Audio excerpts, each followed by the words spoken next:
The dimensional tear closed behind Son Goku with a sound like reality sighing in relief. He floated 300 feet above New York City, orange G rippling in wind that shouldn't have been able to touch someone moving at his speed. Below, millions of lives pulsed, but wrong. Every human registered on his key as barely a flicker, candle flames in a universe that should have blazed with power. Yet, scattered throughout the city, he felt something else.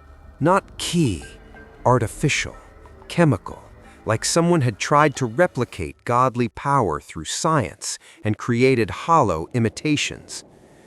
"This is gonna be mad I broke another dimension," Goku muttered, scratching his head. Training with the Angel had gotten intense lately, pushing Ultra Instinct to its limits, sparring across universes. One particularly powerful Kamehameha must have punched through reality itself. Guess I should figure out where I am before heading back. He descended toward the nearest cluster of artificial power signatures, landing silently on a rooftop overlooking Times Square. Massive screens dominated every surface, and every single one showed the same 7 faces. Beautiful people in costumes smiled with practiced perfection beneath bold text, "The 7, Heroes Protecting America." Goku's brow furrowed. Heroes? These felt nothing like Gohan or Vegeta. Their power signatures were impressive by this world standards, maybe Namek Saga level for the strongest, but something about them felt manufactured, hollow, like someone had built power without earning it. One screen showed a blonde man in American flag colors floating above a cheering crowd. "Homelander saves 50 from apartment fire," the headline proclaimed. The man's smile was wide, teeth perfect, eyes cold as a winter sky. Goku had fought for decades, read opponents through their stances, their eyes, their intent. This hero had the same emptiness he'd seen in Frieza's gaze, power without restraint, ego without conscience. "Hey, you can't be up here!" A security guard emerged from the rooftop door, hand moving to his radio. "This is private." The security guard stopped, staring. Goku turned, offering a friendly wave. "Sorry, just trying to figure out where I am. This is Earth, right? Just different?" You're not wearing shoes." The guard's confusion was almost comical. "Or a shirt under that, is that a karate uniform?" "It's a G. I'm a martial artist." "Say, who are those people?" Goku pointed at the screens. "They're supposed to be heroes?" The guard's expression shifted to something like religious fervor. "The 7? They're the greatest heroes in the world. Homelander, Queen Maeve, Starlight, A-Train, they save thousands of lives every year. Vought International manages them, makes sure they're where they're needed most." "Manages them?" Goku's smile faded slightly. "What do you mean, manages?" "Well, Vought owns the heroes, their images, their team assignments, everything. It's a business, you know? Heroes gotta make money, too." The guard pulled out his phone, already filming. "Man, wait till my followers see this. Some cosplayer on the Vought building roof talking about not knowing the 7. Goku's enhanced hearing caught something else. 10 blocks away, screaming, real terror, not excitement. His head snapped toward the sound, and without thinking, he raised 2 fingers to his forehead.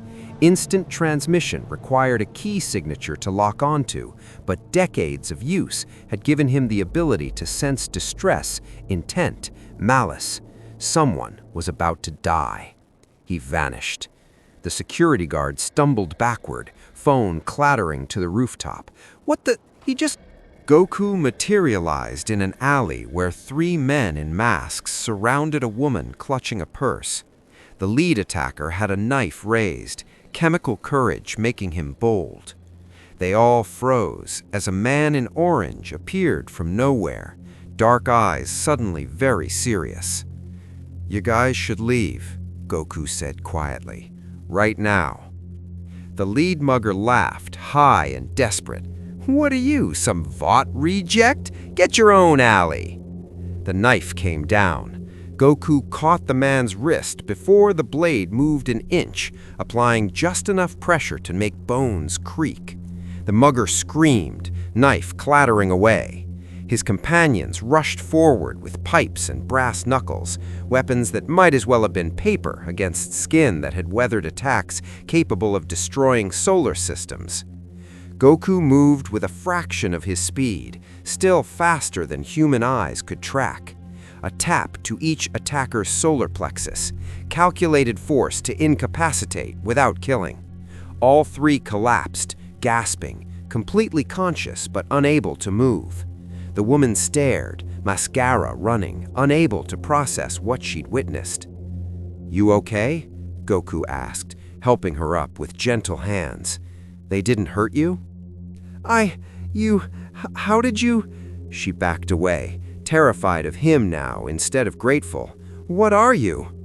Before Goku could answer, light exploded overhead. A figure descended from the sky, blonde hair perfect, cape billowing despite minimal wind. Homelander landed with deliberate showmanship, smile practiced for maximum camera appeal. Goku's enhanced senses immediately detected the news drone hovering 300 feet up, broadcasting everything. "Well, well," Homelander's voice carried the warmth of a marketing executive. "Looks like we've got a good Samaritan here. Love the enthusiasm, citizen, but crime fighting's best left to the professionals." His eyes narrowed, scanning Goku with X-ray vision that saw only impossibly dense muscle tissue, bone structure that defied physics, and something else his vision couldn't penetrate, like this stranger's body simply refused to be analyzed. "Nice costume, though. Retro." Goku tilted his head, studying Homelander with the focus he'd used on every opponent from Piccolo to Jiren. The power signature was clearer now, artificial, chemical-based, impressive for this world, but barely a threat. What concerned him more was the intent radiating from this hero: malice, narcissism, barely contained violence masquerading as benevolence. This was no hero. This was a predator in a cape. "Thanks," Goku said carefully. "I'm Goku, Son Goku." He extended a hand for a shake, genuinely friendly despite his concerns. "I'm actually kind of lost, got pulled here from my universe during training. These bad guys were attacking this lady, so I helped out. That okay?" Homelander's handshake was deliberately crushing, force calculated to break normal human bones. Goku's hand didn't budge. For the first time in years, Homelander encountered resistance that didn't yield. His smile froze. "Your universe?" Homelander's grip tightened, veins standing out on his neck. Maximum force, enough pressure to crumple steel. Goku continued smiling pleasantly, completely unbothered. "That's quite a story. You been drinking, Goku?" "Nah, I'm serious." Goku released the handshake. Homelander's hand was red, circulation cut off from his own squeezing. "I'm from Universe 7. Well, technically Universe 7 in the multiverse structure that Zeno oversees, but that's complicated. Point is, I was training with my teacher Whis when—" "Listen, nutjob." Homelander's voice dropped the friendly facade, raw irritation bleeding through. "I don't know what kind of compound V you're on, but unauthorized superhuman activity is illegal. You're coming with me to Vought Tower for processing, or—" "Compound V?" Goku interrupted. "Is that what gives you your power? That artificial feeling?" Homelander's eyes literally glowed red, heat vision charging. The woman screamed, stumbling away. The news drone zoomed closer, catching every moment. "Artificial? I'm the strongest man alive, you delusional." "No offense, but I've fought way stronger, like universe-destroying stronger. Your power feels kind of like Frieza's army, manufactured instead of trained. Not bad, just different from warriors in my world." For 3 seconds, Homelander simply stared. No one had ever dismissed his power, belittled it, compared him unfavorably. The narcissistic injury was immediate and profound. Heat vision fired, twin beams of superheated energy capable of cutting through steel like butter. Goku caught both beams in his palms, ki automatically hardening skin beyond diamond. The heat vision splashed harmlessly against hands that had blocked god-level attacks. He looked genuinely surprised. Whoa, that's pretty hot. Not as hot as Final Flash, but that's actually impressive for... Homelander punched with all his strength, supersonic, hundreds of tons of force behind Compound V enhanced muscle. The blow connected with Goku's face. Goku's head moved approximately 1 millimeter. The sound of the impact echoed through the alley like a gunshot. Homelander's face went through several emotions in rapid succession: confusion, disbelief, and then something that might have been fear before rage consumed it entirely. "What are you?" Homelander screamed, composure completely shattered. He flew backward, hovering, eyes blazing with full heat vision. "What the fuck are you?" Goku rubbed his cheek where the punch had landed, genuinely thoughtful. "I'm a Saiyan. Well, technically I was born on planet Vegeta, but I grew up on Earth, so I consider myself Earth's protector. Mostly. Also dead a couple times, but that's, you know what, long story." He dropped into a familiar fighting stance, excitement creeping into his voice.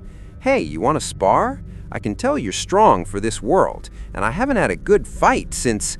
"This isn't a sparring match." Homelander's voice cracked with hysteria. "This is real life. I could kill you." "I really don't think you could, but I'd love to see what you can do. Maybe go somewhere less crowded, though. Don't want anyone getting hurt." The woman had already fled. The three muggers were trying to crawl away, forgotten.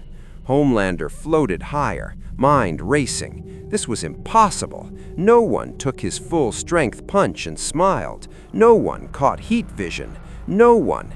His super hearing caught multiple heartbeats accelerating in nearby buildings, phones filming everything, the entire city watching Homelander encounter something he couldn't immediately dominate. This freak in the orange pajamas was making him look weak. Unacceptable. "You want to see what I can do?" Homelander's voice went quiet, terrifyingly calm. "Fine. Follow me, Goku. Let's see how tough you really are." He shot into the sky at supersonic speed. Goku grinned. Finally, someone to test himself against in this strange world, and lifted off the ground effortlessly, ki-based flight carrying him after the so-called hero. Neither noticed the black SUV that had been parked 3 blocks away, sophisticated listening equipment recording everything.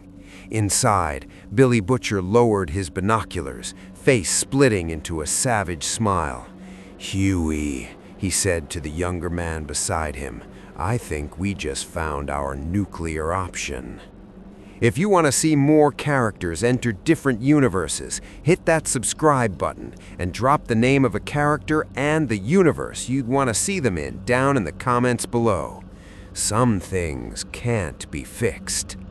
The city lights blurred beneath them as Goku followed Homelander into the sky, unaware that he'd just stepped into a world where heroism was purchased, power was commodified, and the strongest hero alive was a psychopath who'd never faced an equal. That was about to change. Homelander led the chase toward the Atlantic, supersonic speed creating sonic booms that shattered windows across Manhattan. He glanced back repeatedly, expecting to see the orange-clad stranger struggling to keep pace. Instead, Goku floated casually beside him, hands behind his head, not even breathing hard. "This is pretty relaxing," Goku called over the wind. "Kinda like flying with Gohan when he was little. You always fly this slow?" Homelander's jaw clenched. He poured on speed, pushing past Mach 2, then Mach 3. The coastline became a blur. Goku yawned, matching pace effortlessly. They were 50 miles offshore now, nothing but dark ocean below, far from cameras and witnesses. Perfect. Homelander stopped abruptly, spinning mid-air. All right, Saiyan. No cameras, no civilians, just you and me. His voice dropped the petulant man-child entirely. I'm gonna ask you once. What kind of compound V are you on? Who made you? Was it Vought, the CIA, some black budget lab trying to create a Homelander killer? Goku floated to a stop, genuinely confused. I told you, I'm not from this world. I don't know what compound V is. Well, I mean, you mentioned it, but I've never taken it. My power comes from training, decades of it. Fighting strong opponents, pushing past my limits, dying and coming back stronger. He brightened. Actually, that's how Saiyans work. We get stronger after every near-death experience. It's pretty great for— Shut up! Homelander's scream echoed across the empty ocean. I'm Homelander. I'm the strongest, the best, You're really not, though. Goku's tone wasn't cruel, just factual. I can feel your power. It's impressive for someone who didn't train for it, but compared to gods I've fought, you'd probably lose to Krillin, maybe even Yamcha on a good day. Homelander's face went purple. Who the fuck is Yamcha? He attacked with everything. Heat vision at full intensity, hot enough to melt titanium. Goku weaved through both beams like they were moving in slow motion. Ultra Instinct's autonomous movement making his body react before thought. Homelander charged, throwing combinations that would have pulverized buildings. Each punch hit empty air as Goku's body flowed around the attacks, not even bothering to counterattack. Your form's all wrong, Goku observed, ducking a haymaker. See, when you throw a punch, you want to rotate your hips, transfer energy from— Homelander grabbed Goku's gi and hurled him toward the ocean at hypersonic speed. The impact with water should have been like hitting concrete. Instead, Goku simply stopped himself an inch above the surface, ki control perfect. He floated back up, not even wet. Okay, that was rude, Goku said, brushing off his gi. I was trying to help your technique. I don't need help from you. Homelander's voice cracked. I'm perfect. I'm a god, and you're just some freak who wandered into my world. God? Goku's expression shifted, becoming more serious. I've fought actual gods. Gods of destruction, supreme Kais, angels, even Zeno, the Omni King who can erase entire universes with a thought. You're not a god, Homelander. You're just strong. Something in Homelander's mind snapped. His entire identity rested on being the strongest, the most powerful, irreplaceable. This stranger was dismantling that identity with casual honesty. No malice, just truth. It was unbearable. I'll show you, God, Homelander whispered. His eyes blazed with maximum heat vision, sustained beams that turned the ocean's surface to steam. He flew through the steam at full speed, using it as cover, and grabbed Goku by the throat. Maximum grip strength, enough force to crush steel beams. I've killed people for less than this. Do you understand? I've lasered innocent people in half because they annoyed me, and Vought covers it up because I'm too valuable, too important. They can't stop me. Nobody can stop me. Goku's expression changed entirely. The friendly warmth vanished, replaced by something cold and evaluating. He'd heard confessions like this before, from Frieza, from Cell, from every tyrant who'd believed power meant freedom from consequence. You've killed innocent people? Goku's voice was quiet. On purpose? Dozens. Homelander squeezed harder, feeling nothing but muscle that might as well have been Starship Hall. Maybe hundreds if you count collateral damage, and nobody can touch me, because I'm Homelander. I'm the face of Vought. I'm America's hero. I can do whatever I want. No, Goku said simply. You can't. He moved. Not fast by his standards, maybe 1% of his maximum speed, but fast enough that Homelander's enhanced vision couldn't track it. One moment, the psychopath was choking him. The next, Goku had reversed their positions, holding Homelander by the throat at arm's length. "I've met people like you," Goku said, and there was something terrible in his gentleness. People who got strong without earning it, who think power means they can hurt whoever they want. His grip tightened slightly. Homelander's eyes widened as his invulnerable skin finally registered pressure, actual pain, impossible pain. "Where I come from, we have a word for people like that. We call them villains." Homelander thrashed, throwing punches that Goku didn't bother blocking. Each blow landed with thunderous force. Goku's expression didn't change. "You're hurting me," Homelander gasped, and genuine fear entered his voice for the first time in years. Nobody's ever—" "I'm not going to kill you," Goku said, "yet. But I need to understand something about this world. You said Vought covers up your crimes. There's a company that lets you murder people?" "They need me." Homelander's facade completely shattered, revealing the terrified child beneath. "I make them billions. I'm their product. They can't. You can't." "What other heroes are like you?" Goku's eyes were black, hard. "How many of these 7 people murder innocents?" Some. Not all," Homelander stammered. Then rage returned.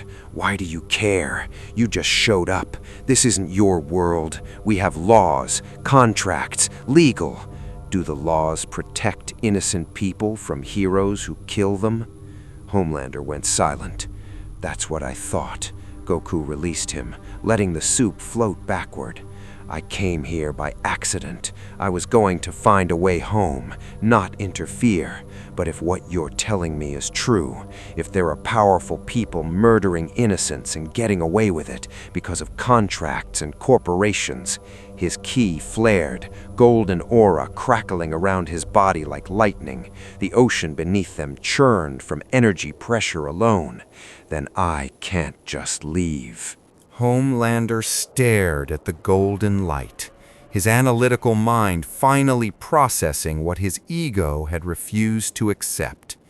This wasn't a Compound V experiment. This was something else entirely, something beyond Vought science, beyond anything this world had ever produced. "What are you?" Homelander whispered. "Right now?" Goku powered down, the golden aura fading. "I'm someone who needs to understand this world before making decisions. But I'll tell you this, where I come from, when someone uses their power to hurt innocent people, warriors like me stop them, permanently if necessary." "You threatening me?" Homelander's bravado tried to return. "You have any idea what Vought will do to you? The legal teams, the PR, the government connections? They'll destroy your life, everyone you love. "I don't have anyone in this world," Goku interrupted. "My family's in Universe 7. You can't threaten them. You can't threaten me. The only thing you can do is answer my questions honestly, or—" he cracked his knuckles— "we can keep fighting, and I'll get my answers elsewhere." For several heartbeats, Homelander considered attacking again. His pride demanded it, but his survival instinct, honed through decades of being the apex predator, screamed warnings. This stranger had tanked his best attacks like they were gentle breezes, had hurt him, actually caused pain to skin that had never bruised, had moved so fast Homelander couldn't even see it. "What do you want to know?" Homelander finally asked, voice small. "Everything," Goku said. "Start with Vought. What is it? How does it control these heroes? And who else besides you is killing people?" They talked for 20 minutes. Homelander, terrified and narcissistic in equal measure, spilled everything. about Compound V, the super serum injected into babies to create soups, about Vought International, the pharmaceutical giant that owned superhero intellectual property, controlled narratives, and buried crimes, about the Seven, Queen Maeve's alcoholism masking her broken idealism, A-Train's addiction and manslaughter, the Deep's serial sexual assaults, Black Noir's silent killing efficiency, about Stan Edgar, the truly terrifying CEO who treated soups as products, about Ashley Barrett pulling her hair out from stress while facilitating evil, about the hundreds of civilians killed in heroic interventions covered up with legal settlements and NDAs, about the trial Compound V process, the failed experiments, the literal hundreds of children who died in Vought's labs creating perfect soups for profit. Goku listened, expression growing darker with each revelation. He'd fought cosmic tyrants, but they'd been honest about their evil. This was different, systematic, legal, evil wearing a smiley face and selling merchandise. And there's a group fighting Vought, Homelander continued, desperate to redirect this stranger's attention. They call themselves the Boys, led by Billy Butcher, complete psychopath. He wants to kill every soup, guilty or innocent. Uses Temp V now, temporary Compound V, that's killing him. They're terrorists, basically. Murdered translucent, blackmailed politicians, committed dozens of crimes. Are they killing innocent people? Goku interrupted. Well, no, they target soups specifically, but they're... So you murder innocents and get celebrated. They fight you and get called terrorists. Goku's voice was flat. Got it. It's more complicated than... Is it? Goku met Homelander's eyes. Sounds pretty simple to me. You're a murderer. This Vought company enables murderers. These Boys people are trying to stop murderers. Where I come from, that makes you the villain and them the heroes, even if their methods are rough. You don't understand how this world works. Homelander's desperation morphed back into anger. Power means survival. Vought had infinite resources. The government's in their pocket. You can't just, punch corruption away? It doesn't work like that. Maybe not, Goku admitted, but I can punch murderers really hard. That's a start. He raised 2 fingers to his forehead. Instant transmission required a key signature, but he'd sensed something earlier. Artificial powers, yes, but with anger and determination that felt almost righteous. Butcher's Temp V-enhanced rage had a distinct signature. Wait, what are you... Homelander lunged forward. Goku vanished. Homelander floated alone over the Atlantic, mind racing. This stranger could teleport, was stronger than him, faster, more skilled, and now knew everything about Vought's operations, every crime, every cover-up. Fuck, Homelander whispered to the empty sky. Fuck, fuck, fuck. He pulled out his phone, specially reinforced to survive his grip, and speed-dialed Ashley Barrett. She answered on the first ring, voice already trembling. Homelander, thank God, we've been trying to reach you. There's footage of you fighting some unknown soup over the Atlantic, and then you both disappeared, and the board is freaking out, and... We have a problem, Homelander interrupted, voice cold. We need to talk about containing a threat. What kind of threat? Homelander looked at his hand, still red from where Goku had grabbed him. His throat ached. His pride lay shattered across 50 miles of ocean. The kind that might actually be able to kill me, he admitted. Ashley's breathing stopped entirely. That's not possible. You're... Get Edgar, now. Homelander disconnected, floating in the darkness. Somewhere in New York, that orange-clad stranger was learning about the Boys, meeting with terrorists who dedicated their lives to killing soups. For the first time since childhood, since the lab, the tests, the isolation, Homelander felt genuinely afraid. Not of death, he'd never truly believed he could die, but of irrelevance, of being proven replaceable, of meeting something stronger than himself and having his entire identity revealed as the corporate manufactured lie it had always been. He flew back toward the city, mind already crafting narratives, planning strategies. If Vought couldn't control this threat, they'd destroy it. Legal warfare, PR campaigns, government intervention. Worst case, the military had weapons, secret weapons designed to kill Supes if necessary. Homelander smiled, forcing confidence he didn't feel. "I'm Homelander. I'm the strongest. His phone buzzed. Video message from an unknown number. He opened it. The footage was grainy, shot from a distance but clear enough. Goku catching his heat vision, taking his full-strength punch without budging, holding him by the throat 50 miles offshore while Homelander begged.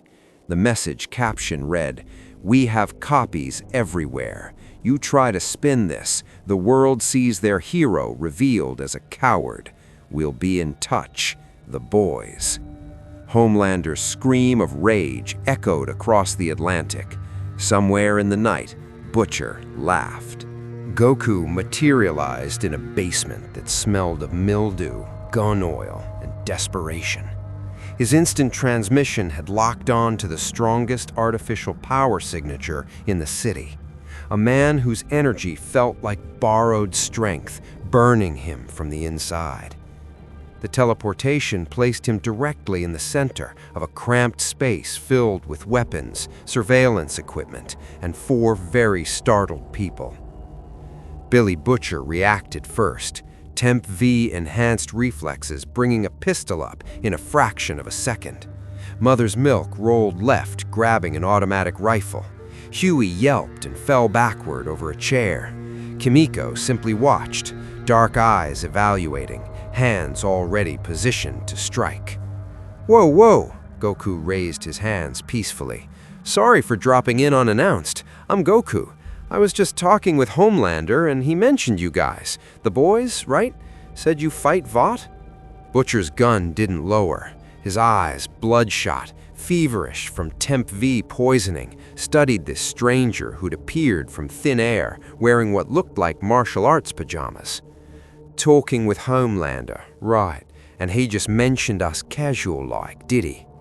"Well, after I grabbed him by the throat and asked who else was murdering people, yeah." Goku scratched his head. "He told me about Vought covering up Supe crimes, about how you guys are trying to stop them. Sounded like you could use help, so I came to talk." The room went silent. Lowered his rifle slightly, face skeptical. "You grabbed Homelander by the throat? That what you claimin'?" "Yeah, he tried to choke me first though. Really aggressive guy. Where I come from, strong fighters usually respect martial arts courtesy. You bow, introduce yourself, then fight. He just started attacking." Butcher's savage grin spread slowly across his face. He lowered the pistol, reaching for a laptop. "Huey, show our new friend the footage." Huey scrambled up, fingers flying across a keyboard. A monitor flickered to life, showing grainy, long-distance footage of 2 figures over the Atlantic Ocean. The camera zoomed, enhanced, showed Homelander's heat vision splashing harmlessly against someone's palms, showed the supersonic chase, showed, and here Butcher's grin widened impossibly, Homelander being held by the throat, thrashing uselessly, begging. "That you, mate?" Butcher asked softly. "Oh, you recorded that? I wasn't trying to humiliate him or anything, just needed information about this world. He was being really difficult about—" "Difficult?" laughed, a short bark of disbelief. "Brother, Homeland has murdered thousands of people. He's raped, tortured, and terrorized anyone who looked at him wrong, and you just manhandled him like he was a fucking child." "He told me he'd killed innocent people," Goku said, voice going quiet. "Said power meant he could do whatever he wanted." His eyes hardened. "I've dealt with tyrants like that before. They don't stop until someone makes them. Butcher studied Goku with the intensity of a man who dedicated his life to killing soups. He saw no deception in those dark eyes, no performative heroism, just honest anger at injustice and genuinely terrifying power, barely restrained. This wasn't a soup. Temp V burning through Butcher's veins would have resonated with Compound V. This was something else. Right then, Butcher holstered his pistol, extending a hand. Billy Butcher, this is Mother's Milk, Huey Campbell, and Kimeko. We're the cunts trying to burn Vought to the ground and put Homelander in the fucking dirt. You want to help with that? I think we can work together. Goku shook hands, his grip careful. He'd learned decades ago that most people couldn't handle Saiyan strength. I'm not from this world. Got pulled here during training. But I can't just ignore what's happening here. Where I come from, when someone with power abuses it, warriors like me step in. Not from this world? Huey's voice cracked slightly. Like what, another dimension? Parallel Earth? Are you an alien? Sort of. I'm a Saiyan, that's an alien race, but I was raised on Earth. Universe 7's Earth, anyway. It's complicated. Goku brightened. But yeah, different dimension. I've got friends who can travel between universes, and sometimes training gets intense enough that reality gets a little... Focus, interrupted, voice steady despite his obvious disbelief. You're saying you can fight Homelander, actually fight him, not just survive, but win. Oh, I could beat him easily, Goku said matter-of-factly.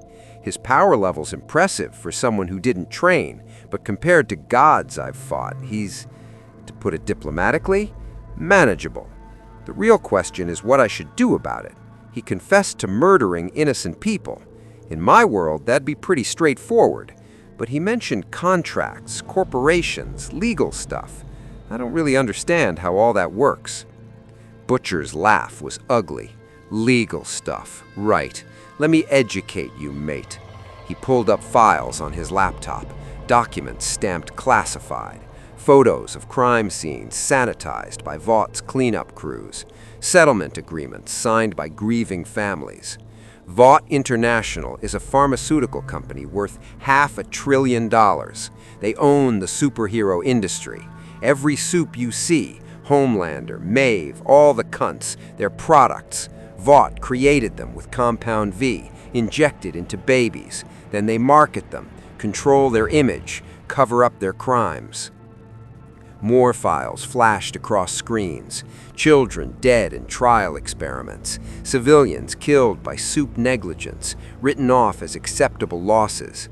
Politicians bought and paid for. Media outlets owned or influenced. A vast corporate machinery built on mass-producing superhumans and profiting from the carnage. The Seven are Vought's premier team, continued, his OCD manifesting in precisely organized evidence folders. Each one's a murderer or worse. Homelander's the worst, narcissistic psychopath with no empathy. But A-Train killed Huey's girlfriend, Robin, stepped through her at super speed like she was a fucking bug. The Deep is a serial rapist, Black Noir is an assassin. They're all monsters. Not Starlight, Huey said quietly. Annie's different. She actually tries to help people. She's complicit, Butcher shot back. Wears the costume, smiles for the cameras, cashes Vought's checks. Maybe she's got a conscience eating her alive, but she's still part of the machine. Goku absorbed all this, face growing progressively more troubled. In his world, evil was usually straightforward. Frieza wanted to conquer, Cell wanted perfection, Majin Buu destroyed for fun.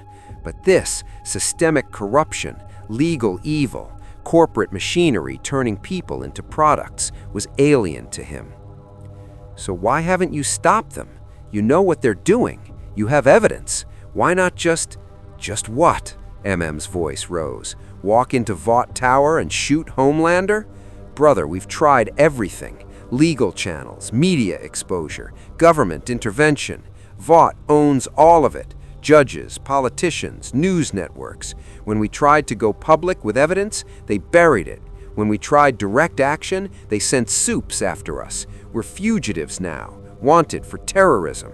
Temp V's the only reason we're still alive, Butcher added, pulling up his sleeve to show blackened veins. Temporary Compound V gives us powers for 24 hours, also killing us. Tumors, lesions, the lot. But it lets us fight back, at least temporarily. Only way to kill a soup is with soup-level power. Kimiko signed rapidly. Huey translated. She says most soups are victims too. Compound V was injected without consent when they were babies. They didn't ask for powers. Vought created them, then exploited them. Some of them are monsters, but some are just broken people trapped in a system. But they still kill innocents, Goku said. Being a victim doesn't excuse becoming a victimizer. Now you're getting it. Butcher's grin turned feral, which is why we've been systematically eliminating them. Translucent, dead.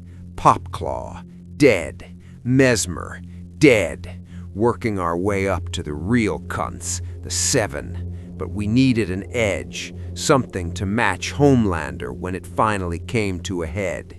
He gestured at Goku. Looks like the universe just delivered. Goku frowned. You're talking about killing them? All of them? Every last soup, Butcher confirmed.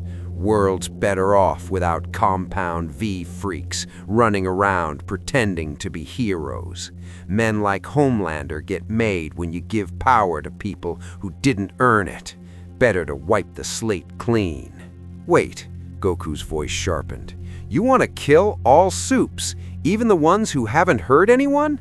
There's no such thing, Butcher said flatly. Every soup's covered up for the others. Every one of them's complicit in Vought's system, and the power corrupts them eventually. Always does. Better to end it before... No, Goku's tone had changed completely. MM's hand drifted toward his weapon, recognizing the shift. This stranger had gone from friendly to dangerous in a heartbeat. You don't understand this world. I understand that killing innocent people is wrong, whether it's Homelander doing it or you. I'll help you stop the murderers, the rapists, the people actively hurting innocents, but I'm not helping you commit mass murder. The basement tension crystallized into something explosive. Butcher's hand moved toward his pistol. Raised his rifle slightly. Huey looked terrified, caught between two forces he couldn't hope to match. Kimiko signed something that looked like a warning. You're making a mistake, Butcher said softly. Homelander alone will kill thousands more if he lives. The system protects him. The only way to stop him permanently is, I'll stop him, but my way, non-lethal if possible, and definitely not killing every soup just because you've decided they're all guilty. Non-lethal. Butcher's laugh was bitter. You can't rehabilitate psychopaths. You can't reform Homelander. The only language cunts like him understand is violence and death. Maybe, Goku acknowledged, but I've met people everyone thought were irredeemable. Piccolo tried to kill me and conquer Earth. Now he's one of my best friends and trains my son. Vegeta murdered millions serving Frieza.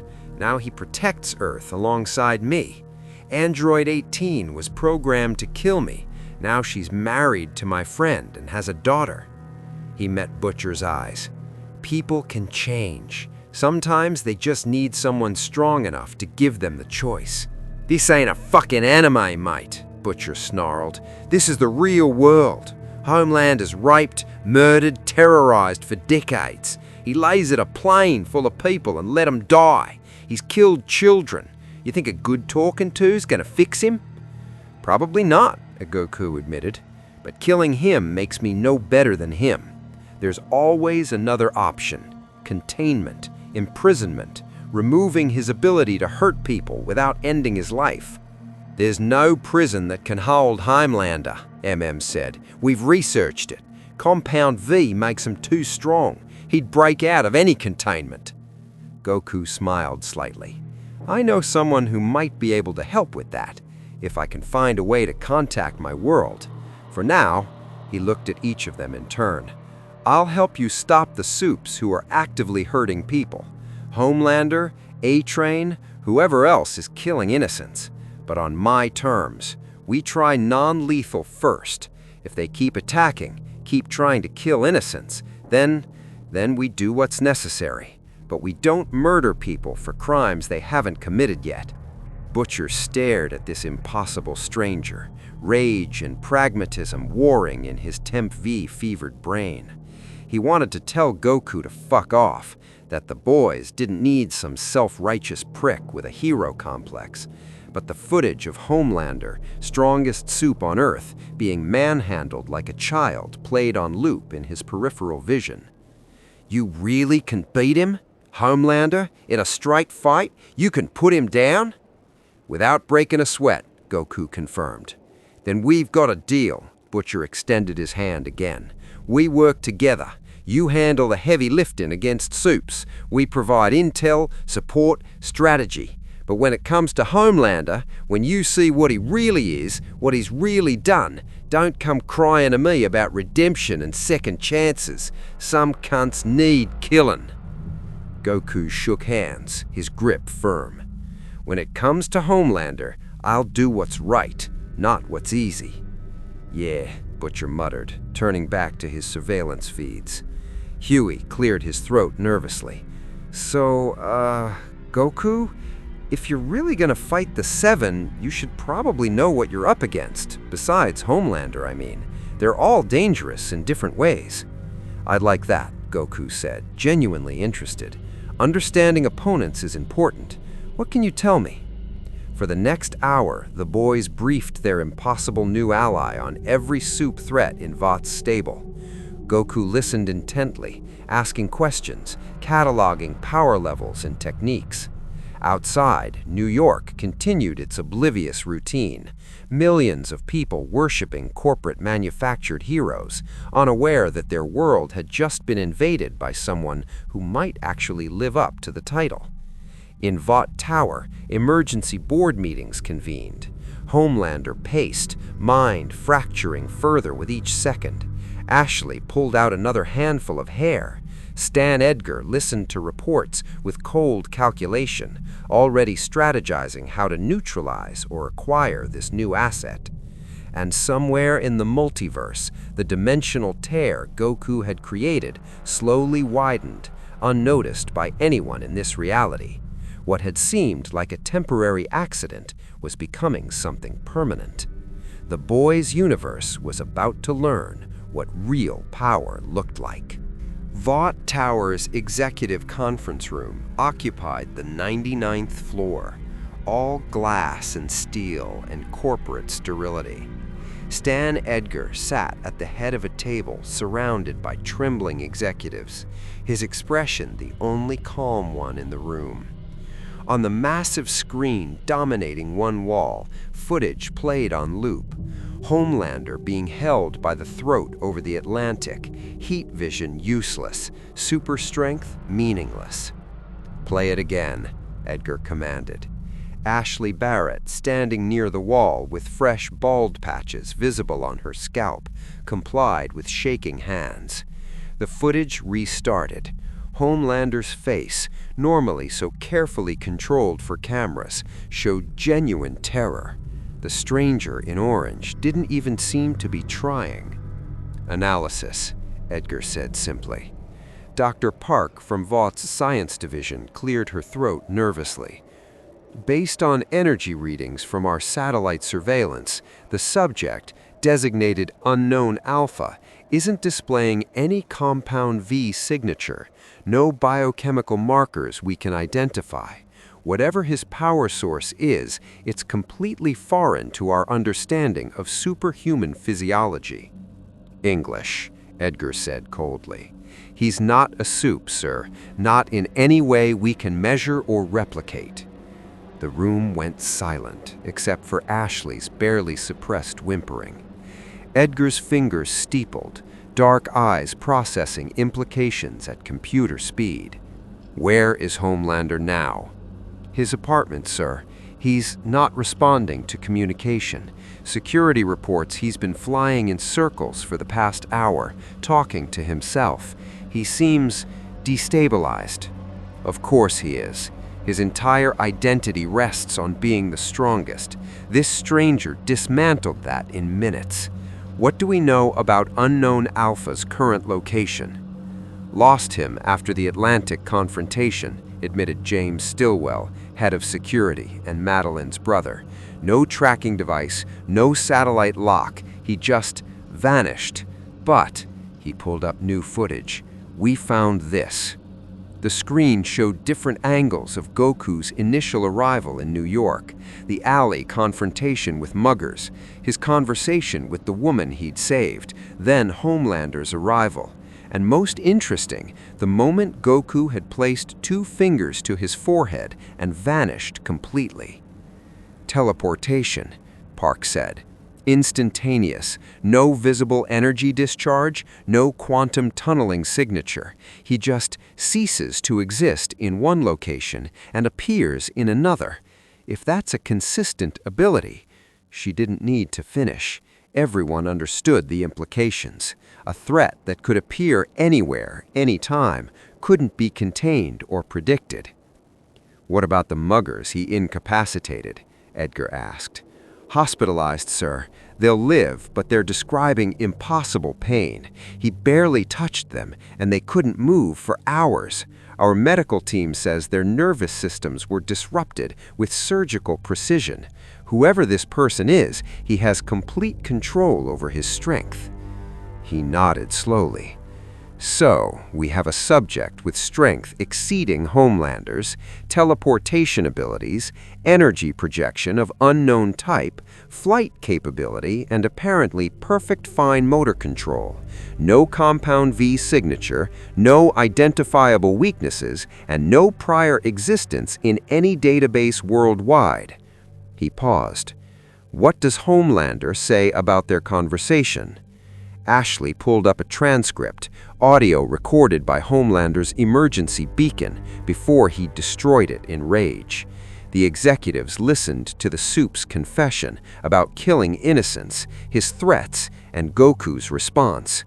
When it finished, the room was silent again. He confessed, someone whispered. Homelander confessed everything to a complete stranger. Because the stranger can actually hurt him. Pain is an excellent truth serum for someone who's never experienced it. The real problem is Unknown Alpha's stated motivation. He claims to protect innocents from those who abuse power. That makes Vought, and specifically the 7, his targets. Can we negotiate with him? Asked Marie Nguyen from PR. Offer him a contract? Money? A position? You saw the footage, Edgar replied. Does he look like someone motivated by money or fame? He teleported away from Homelander. Toward what destination? Does anyone have any idea? Silence. Then James Stillwell spoke carefully. Sir, if I may, there's one group he might logically seek out. The boys. They're currently the only active anti-Vought force in the city. If Unknown Alpha wants information about Soup crimes, Butcher's organization would have comprehensive evidence. Edgar's jaw tightened infinitesimally, the only sign of concern he ever showed. Find them, both groups. I want every surveillance asset we have searching for Unknown Alpha and the boys. If they've made contact, we need to know immediately. And if they have, sir, Ashley's voice cracked, what do we do? We adapt, Edgar stood, signaling the meeting's end. Vought has survived regulatory challenges, congressional investigations, and public exposure of Compound V. We'll survive this, but we need intelligence. I want to know what Unknown Alpha wants, what he's capable of, and most importantly, what can kill him. Everyone has a weakness. Find his. The executives filed out, leaving Edgar alone with the footage still playing. He watched Goku's face during the confrontation, not angry, not cruel, just disappointed, like a parent disciplining a misbehaving child. That expression worried Edgar more than rage would have. Rage could be manipulated. Disappointed idealism was unpredictable. His phone buzzed. Private line, CIA designation. He answered. "Edgar?" "We have a problem," Grace Mallory's voice came through, rough with age and cigarettes. "Your pet psychopath just got his ass handed to him by someone we can't identify, someone powerful enough to make Homelander look like a joke. You want to tell me what the fuck is going on?" "I'm working on it. Work faster. The president's asking questions. Defense wants to know if this is a foreign asset, a new player, or something worse. We've had Russian and Chinese intelligence agencies reaching out within the last hour. Everyone saw the satellite footage. The subject appears to be acting independently. No national affiliation we can detect. He claims to be from another dimension." Mallory's laugh was sharp. "Another dimension, right, and I'm the Queen of England, Stan. I don't care if he's from fucking Mars. If Homelander's not the strongest thing on this planet anymore, every geopolitical calculation changes overnight. We need this situation contained." "Agreed. I'll keep you informed. You do that, and Stan," her voice went cold, "if this subject decides to expose what Vought's really been doing, all of it, not just the Compound V bullshit, the CIA is going to have a real hard time justifying why we've been protecting you. Make this problem go away, or we'll make you go away instead." She disconnected. Edgar set the phone down, mind already running through contingencies. Homelander was the nuclear option, the unstoppable force that kept governments compliant and competitors terrified. If that force could be neutralized by a single individual, Vought's entire power structure became vulnerable. Options: acquire the asset, blackmail him, find leverage, discover weaknesses. If all else failed, eliminate him. They had experimental weapons designed to kill Supes if necessary, directed energy systems, kinetic bombardment satellites, biological agents that targeted Compound V specifically. None had been tested on something like Unknown Alpha, but desperation bred innovation. His phone buzzed again. Different line. This one made him pause. "Yes?" "It's me," Homelander's voice came through, trying for confidence and failing. "I'm coming to the tower. We need to talk. About him." "We're already strategizing." "No, you don't understand," Homelander's voice cracked. "He's not like us, not like any Supe. When I hit him, it was like hitting a fucking mountain. And he wasn't even trying. Stan, he grabbed me and I couldn't break free. Me! I couldn't—" A long pause. "What if he comes back? What if he decides to—" "Then we'll deal with it," Edgar interrupted smoothly. "You're still Homelander, still the face of this company. One setback doesn't change that." "One setback?" Homelander laughed, high and breaking. "He made me look weak. The footage is everywhere. People are already asking questions online. What if they realize? What if they figure out I'm not—" "Come to the tower," Edgar commanded. "We'll craft a narrative. This was a misunderstanding, a training exercise, a controlled demonstration. PR will handle it." "PR can't handle him making me beg." Homelander's voice went quiet, dangerous. "I know what you're thinking. You're thinking maybe he could replace me. Maybe Vought doesn't need Homelander anymore if they have someone stronger. That's not—" "Don't lie to me."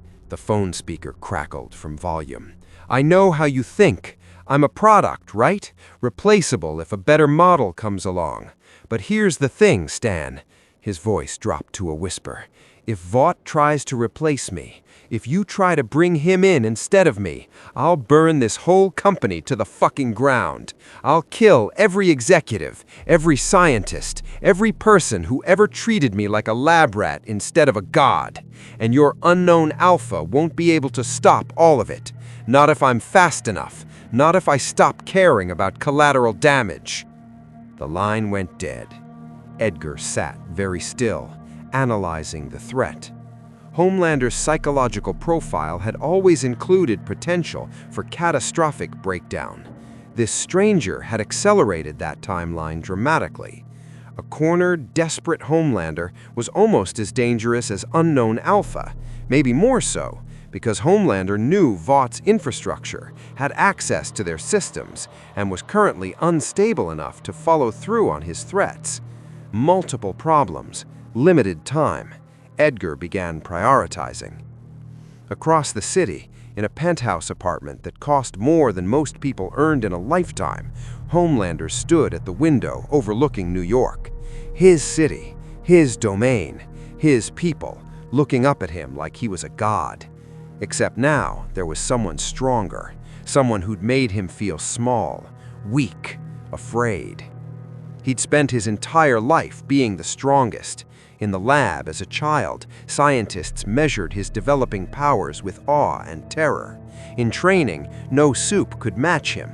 In the field, he'd killed everything that challenged him. Rogue soups, terrorists, anyone who looked at him wrong.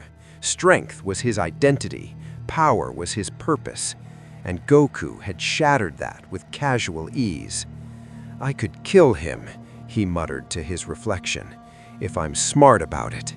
He can't watch everyone he cares about all the time. He said he doesn't have family in this world, but everyone cares about something. Find what he protects, threaten it, make him watch it burn." But even as he planned, doubt crept in. Goku had moved faster than Homelander could see, had tanked maximum heat vision like it was a mild inconvenience, had spoken about fighting gods and universe-destroying threats like it was a normal Tuesday. What if threats didn't work? What if Goku was actually as powerful as he claimed? Homelander's reflection showed someone he barely recognized. Costume perfect, hair immaculate, expression haunted. The carefully constructed mask of heroism couldn't hide the fear beneath. He'd built his entire sense of self on being irreplaceable, unkillable, unstoppable. One stranger had demolished all three in 20 minutes. "I'm still Homelander," he told his reflection. "I'm still the strongest. He just surprised me, that's all. Next time will be different. Next time I'll be ready."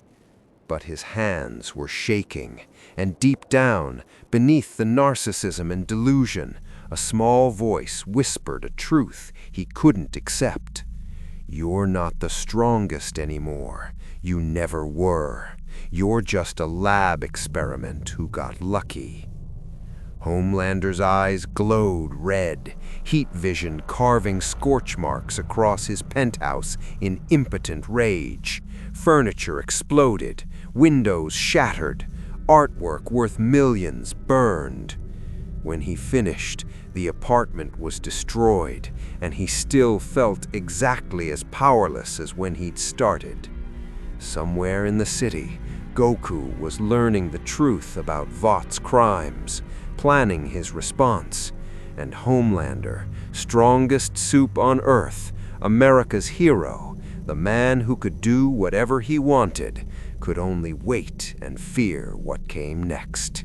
The boys' surveillance room had become a war room. Monitors displayed live feeds from across New York, traffic cameras hacked into Vought's security network, social media trending with hashtag mysterious soup and hashtag whoisorangeg, news outlets scrambling to explain the Atlantic footage. Goku sat cross-legged on the floor, absorbing information, while Butcher paced like a caged animal. "Right, so here's the situation," Butcher said, stabbing a finger at a schematic of Vought Tower. "Vought knows about you now. They've got unlimited resources, government connections, and a vested interest in either controlling you or killing you. Stan Edgar, the CEO, is the most dangerous cunt in that building. Not because he's got powers, but because he's smart, ruthless, and owns half the world's politicians." Goku said, "He can't be worse than Frieza. Frieza controlled hundreds of planets and could destroy them with a finger. This Edgar guy's just a human, right? A human with nuclear launch codes, MM corrected, pulling up classified files they'd stolen months ago. Vought's got contracts with every major government, soup military programs, weapons development, peacekeeping operations. If Edgar thinks you're a threat to his empire, he'll throw everything at you, and I mean everything. Military strikes, biological weapons, maybe even tactical nukes if he gets desperate enough. Goku's expression darkened. He'd nuke his own city? He'd nuke 10 cities if it protected Vought's bottom line, Butcher confirmed. That's the difference between your world and ours, mate. Here, money is power.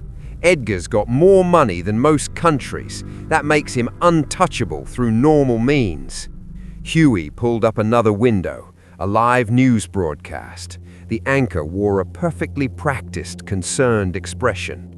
The mysterious individual who confronted Homelander over the Atlantic remains unidentified. Vought International has released a statement calling it a controlled demonstration of new security protocols, but footage obtained by independent sources suggests they're already spinning it, MM said. Give them 12 hours, they'll have you painted as either a Vought asset or a terrorist threat, maybe both. Public opinion's a weapon here, and Vaught's had decades to perfect using it. Kimiko signed rapidly. Huey translated. She says we should be focusing on the immediate threat. Homelander's gonna come looking for Goku. When he does, he won't care about collateral damage. He'll attack in a populated area, force Goku to either fight and kill civilians or back down. I can fight and protect people, Goku said quietly. But I've fought in populated areas before.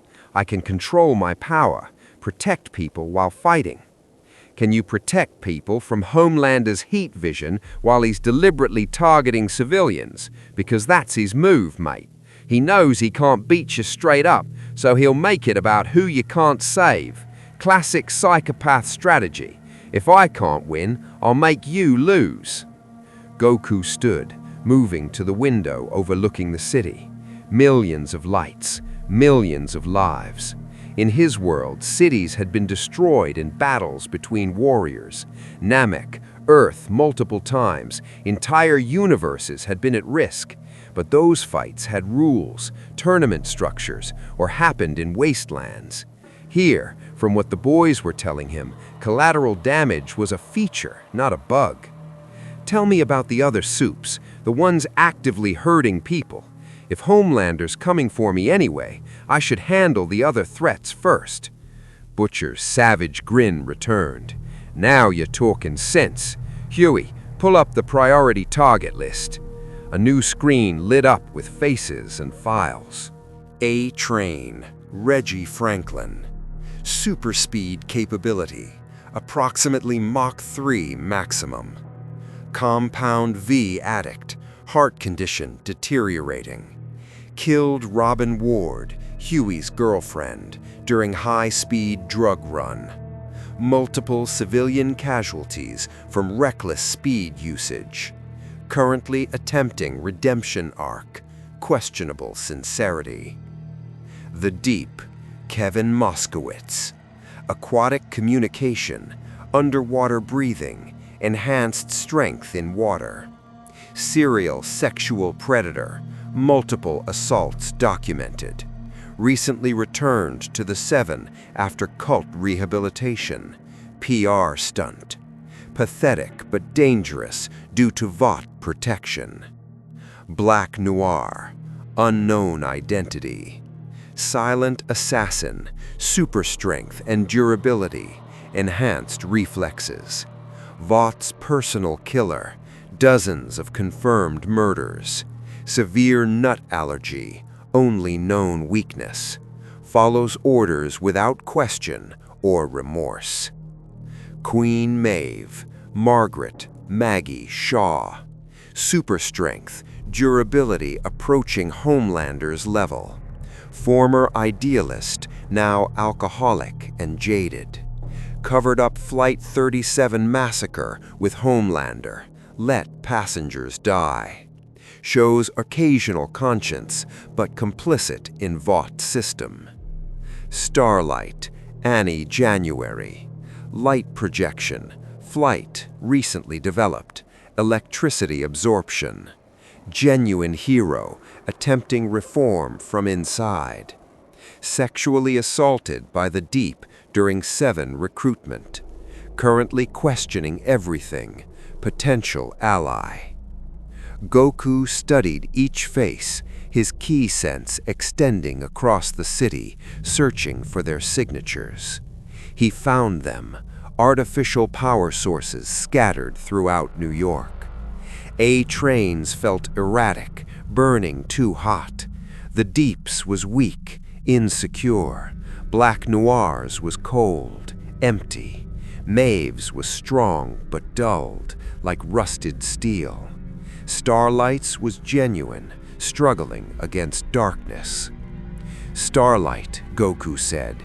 Huey mentioned she's different. She's not killing people? Huey's expression softened. Annie's, she's trying. She joined the 7 thinking she'd be a real hero, but Vought's crushing her.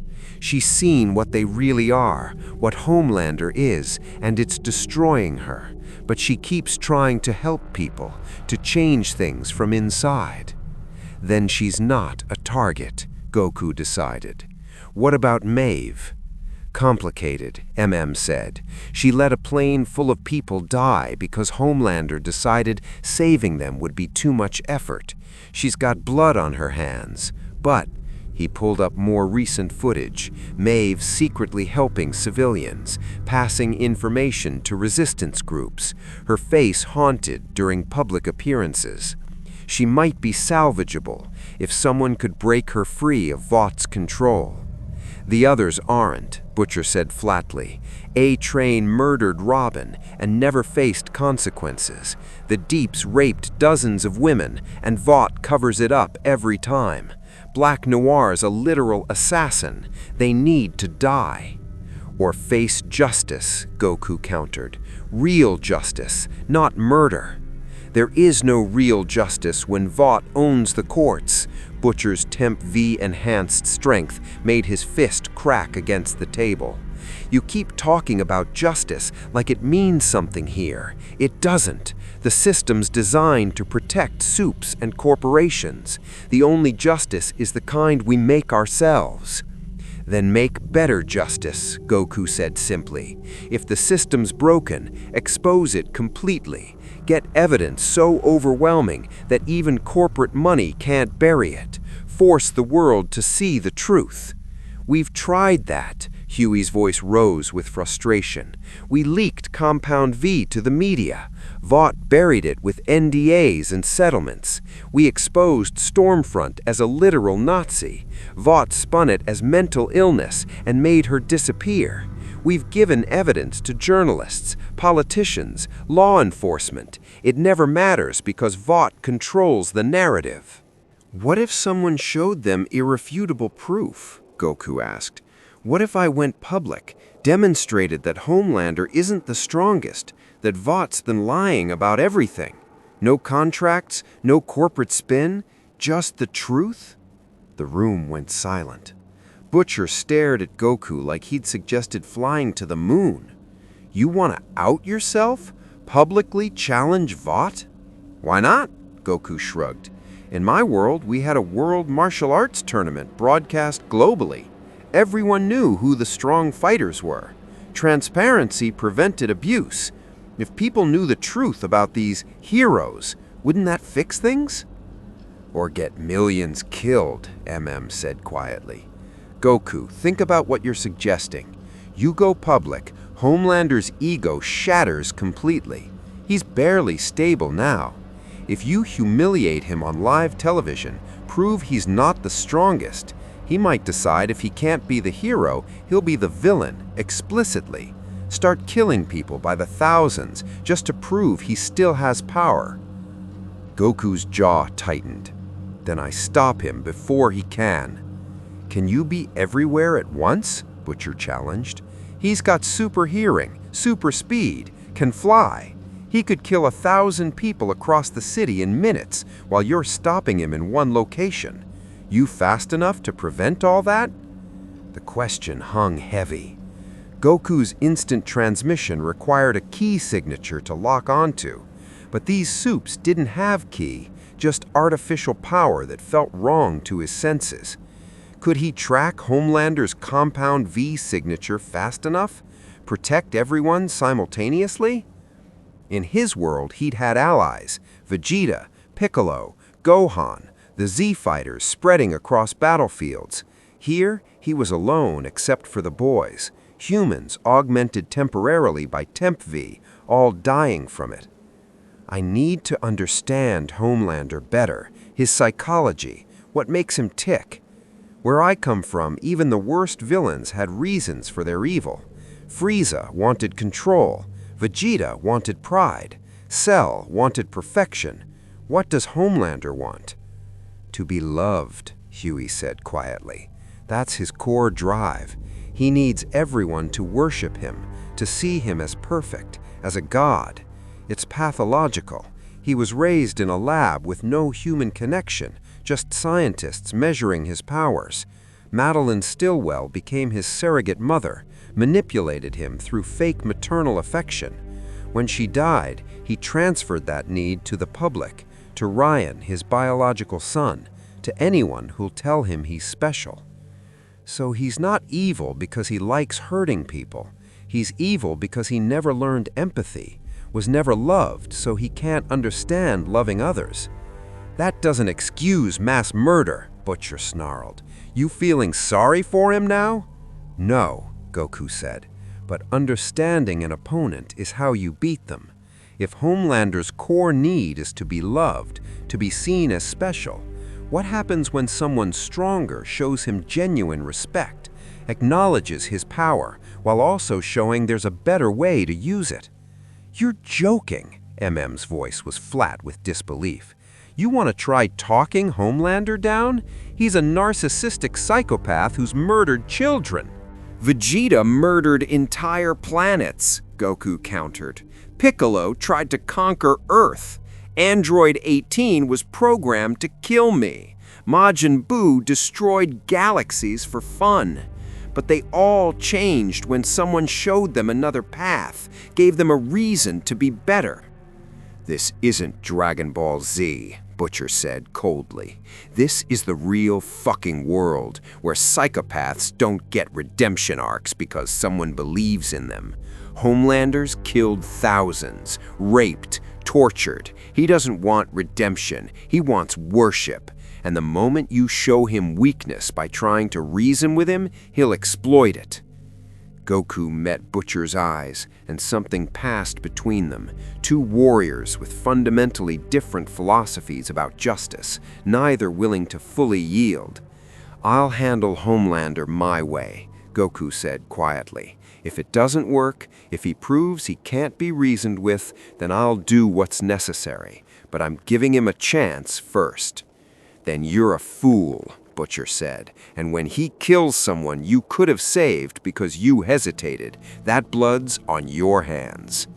Before Goku could respond, every alarm in the surveillance room screamed simultaneously. Monitors flashed red. MM swore, fingers flying across keyboards. We've got multiple bogeys incoming, fast movers, high altitude. The ceiling exploded inward. Black Noir dropped through first, silent and deadly, twin blades already slashing toward Goku's throat. A-Train vibrated through the wall at super speed, fists blurring in combinations meant to shatter bone. The Deep, absurdly, crashed through the window, water somehow propelling him forward despite being 40 stories above sea level. Wait, Goku said, holding all three attackers effortlessly. Let's talk about... No more talking. Homelander's heat vision carved through the building's exterior wall, superheated beams missing Goku by inches, but igniting everything behind him. The boys scattered, Kimiko grabbing Huey and diving behind overturned furniture. returned fire with automatic weapons, useless against Soups but buying time. Butcher's Temp V enhanced reflexes let him dodge falling debris. "No more talking!" Homelander's voice carried through the smoke and flames, hysterical with rage. "You embarrassed me, made me look weak. I'm going to kill everyone in this building, starting with your new friends, and you're going to watch." Goku released the 3 Soups. They scrambled away immediately, and his expression went cold. "You're going to kill innocent people to get to me? I'll kill everyone in this city if it means putting you in your place." Homelander floated outside the destroyed wall, eyes blazing, cape billowing. "You think you're strong? Let's see you save them all." His heat vision swept across the building's support structure. Concrete exploded, steel melted. The entire 40-story structure groaned, beginning to collapse, with hundreds of civilians inside. Goku's power exploded outward, golden aura erupting as he transformed into Super Saiyan. The sheer energy pressure stopped the building's collapse momentarily, Ki reinforcing the structure. "Get everyone out!" Goku shouted to the boys. "Now!" Then he shot toward Homelander at speeds that made the psychopath's eyes widen in genuine terror. The fight was about to begin in earnest, and this time, Goku wasn't holding back. The golden light transformed night into day across 3 city blocks. Goku's Super Saiyan aura blazed like a miniature sun, hair standing on end, muscles crackling with energy that made reality itself ripple. Homelander, who'd spent his entire life being the strongest thing in any room, looked into those cold emerald eyes and understood, truly understood, what prey felt like. "What the fuck?" Homelander began. Goku's fist buried itself in the Soup's stomach with surgical precision.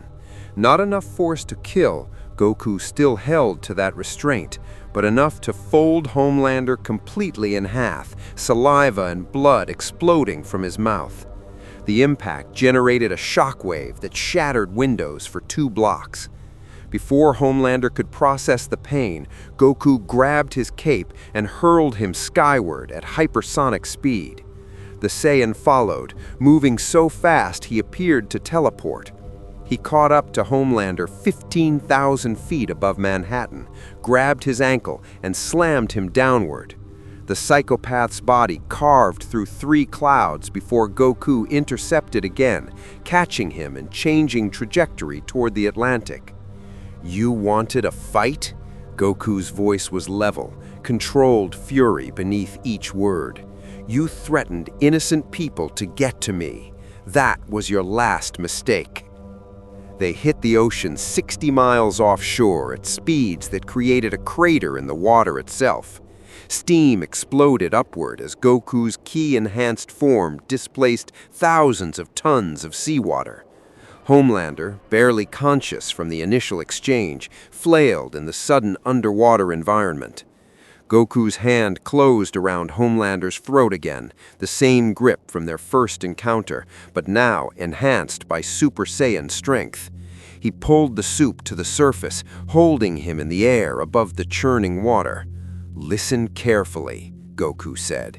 "I tried talking. I tried understanding you. But you just threatened to kill hundreds of people, people who never did anything to you because your ego got hurt. In my world, we have a name for people like you. We call them villains who need to be stopped." "Fuck you," Homelander choked out, heat vision firing weakly. The beam splashed against Goku's face, leaving not even a mark. Super Saiyan durability made his earlier base forms and vulnerability look fragile. "Your heat vision is impressive by this world's standards, but I've tanked final flashes from Vegeta that could destroy planets. I've caught Hawkeye energy from gods of destruction. Your power isn't even a warm breeze to me." He released Homelander's throat, letting the Soup float backward. Here's what's going to happen. You're going back to Vought Tower. You're going to tell Stan Edgar that attacking me or the boys will end badly. Then you're going to turn yourself in to authorities for your crimes." Homelander's laugh was broken, bloody, but genuine. "Turn myself in? You really are from another world. There are no authorities that can hold me. Vought owns the government. I am the law." "Not anymore," Goku said quietly. "From now on, every time you hurt an innocent person, I'll find you. I'll stop you. And each time, I'll hit a little harder. Eventually, you'll learn that power doesn't mean freedom to hurt people. It means responsibility to protect them." "Responsibility?" Homelander's voice rose hysterically. "You want to lecture me about responsibility? I was raised in a fucking lab. Scientists experimenting me like a rat. No parents, no love, no childhood, just tests and measurements and people treating me like a product. And now I'm supposed to care about the people who worship me one day and forget me the next? Fuck that. Fuck all of them. Fuck you." His heat vision fired at maximum intensity, twin beams that could cut through bank vaults. Goku caught them again, this time in his palm, and crushed the energy like paper. "I know what it's like growing up different," Goku said. "I hit my head as a kid, forgot my Saiyan programming to destroy Earth, got raised by an old man in the mountains. Could have grown up angry at the world, could have used my power to hurt people." He floated closer, and Homelander tried to retreat but found himself frozen, not physically, but psychologically unable to flee from that intense green gaze. "But I learned that strength means protecting people weaker than you, not because they worship you, not because it makes you feel good, but because it's right, because you have the power to help, so you should." "That's easy for you to say," Homelander spat. "You're stronger than everyone. You don't need their love because you don't need anything. But me, I need it. I need them to see me as their hero, their god, their what? Their owner?" Goku's voice hardened. "That's not love. That's control. Real love doesn't come from fear or worship. It comes from connection, trust, actually caring about people as equals, not pets." "I don't know how to do that." Homelander's confession came out raw, desperate. "I don't know how to care about them. They're like ants to me, loud, annoying ants that want pieces of me all the time. How am I supposed to value their lives when I can hear every heartbeat in the city, when I can see through their walls, watch them eat and fuck and shit? They're not special. They're not like me. They're nothing." "Then learn," Goku said simply, "or I'll keep beating the lesson into you until you do. Your choice." Homelander's face twisted through several emotions: rage, fear, confusion, something that might have been desperate hope before narcissism crushed it. "You think you can change me? Make me into some kind of Boy Scout hero like you? I've murdered thousands. I've raped. I've tortured people for fun. You think I just suddenly become good because you punched me hard enough?" "Vegeta murdered millions," Goku said again, refusing to yield this point. He was a prince who believed in Saiyan supremacy, thought weak races deserved extinction, but he changed. Not overnight, it took years, setbacks, struggles, but he changed because someone gave him the chance and he chose to take it. "I'm not Vegeta," Homelander whispered. "I'm not whatever other villains you've redeemed. I'm just me, and I don't know how to be anything else." For a moment, just a moment, Goku saw past the monster to the traumatized child beneath, a being raised without love, taught that power meant value, given godlike abilities but no emotional tools to handle them. It didn't excuse the murders, the rapes, the terror, but it explained them. "You can learn," Goku said more gently, "if you want to. I can help you, show you what real strength looks like, not dominating others, but protecting them, give you a purpose beyond worship and fear. Homelander stared at this impossible stranger who'd casually dismantled him twice now, who'd shown him more raw power in 5 minutes than he'd experienced in his entire life. And some part of him, small, terrified, desperate, wanted to believe, wanted to think he could be better, that he wasn't just a broken lab experiment playing at godhood. But the narcissism was too deep, the trauma too profound, the murders too many. "You know what the sad thing is?" Homelander said quietly. "Part of me wants to try, wants to believe you, but I can't, because being the villain is easier than facing what I've done. If I'm the monster, at least I'm in control. But if I try to be good and fail, if I admit I'm weak, then I'm nothing, just a scared little boy in a costume." "That's not," Goku began. Homelander's eyes blazed red, but instead of attacking Goku, his heat vision carved through the ocean toward the distant New York coastline, specifically toward a cargo ship Goku's enhanced senses detected 2 miles away, civilian vessel, crew of 40. "Save them or fight me," Homelander said coldly. "Choose." The ship's hull breached, water rushing into the engine room. Goku's hearing picked up screams, panic, people abandoning stations. The vessel was sinking fast, 3 minutes until complete submersion, maybe less. Goku looked at Homelander, and something in his expression made the psychopath flinch. "You just proved you can't be reasoned with," Goku said quietly. "I gave you a chance, multiple chances, but you chose to threaten innocence again instead of facing yourself." "What are you gonna do?" Homelander taunted. "Kill me? I thought you were all about redemption and second chances and—" Goku moved. One instant, he was floating in front of Homelander. The next, his hand was positioned at the base of the soup's caul. A precise strike, not lethal, but targeting the exact neural cluster that controlled Compound V enhanced abilities. Technique learned from studying pressure points with Master Roshi decades ago, adapted now for superhuman anatomy. Homelander's eyes rolled back. His body went limp. Not dead. Goku could hear his heartbeat, steady and strong, but unconscious in a way that would last hours. "I'm not killing you," Goku said to the unconscious soup, "but I'm done giving you chances to hurt people while you figure yourself out." He grabbed Homelander's cape, then used instant transmission.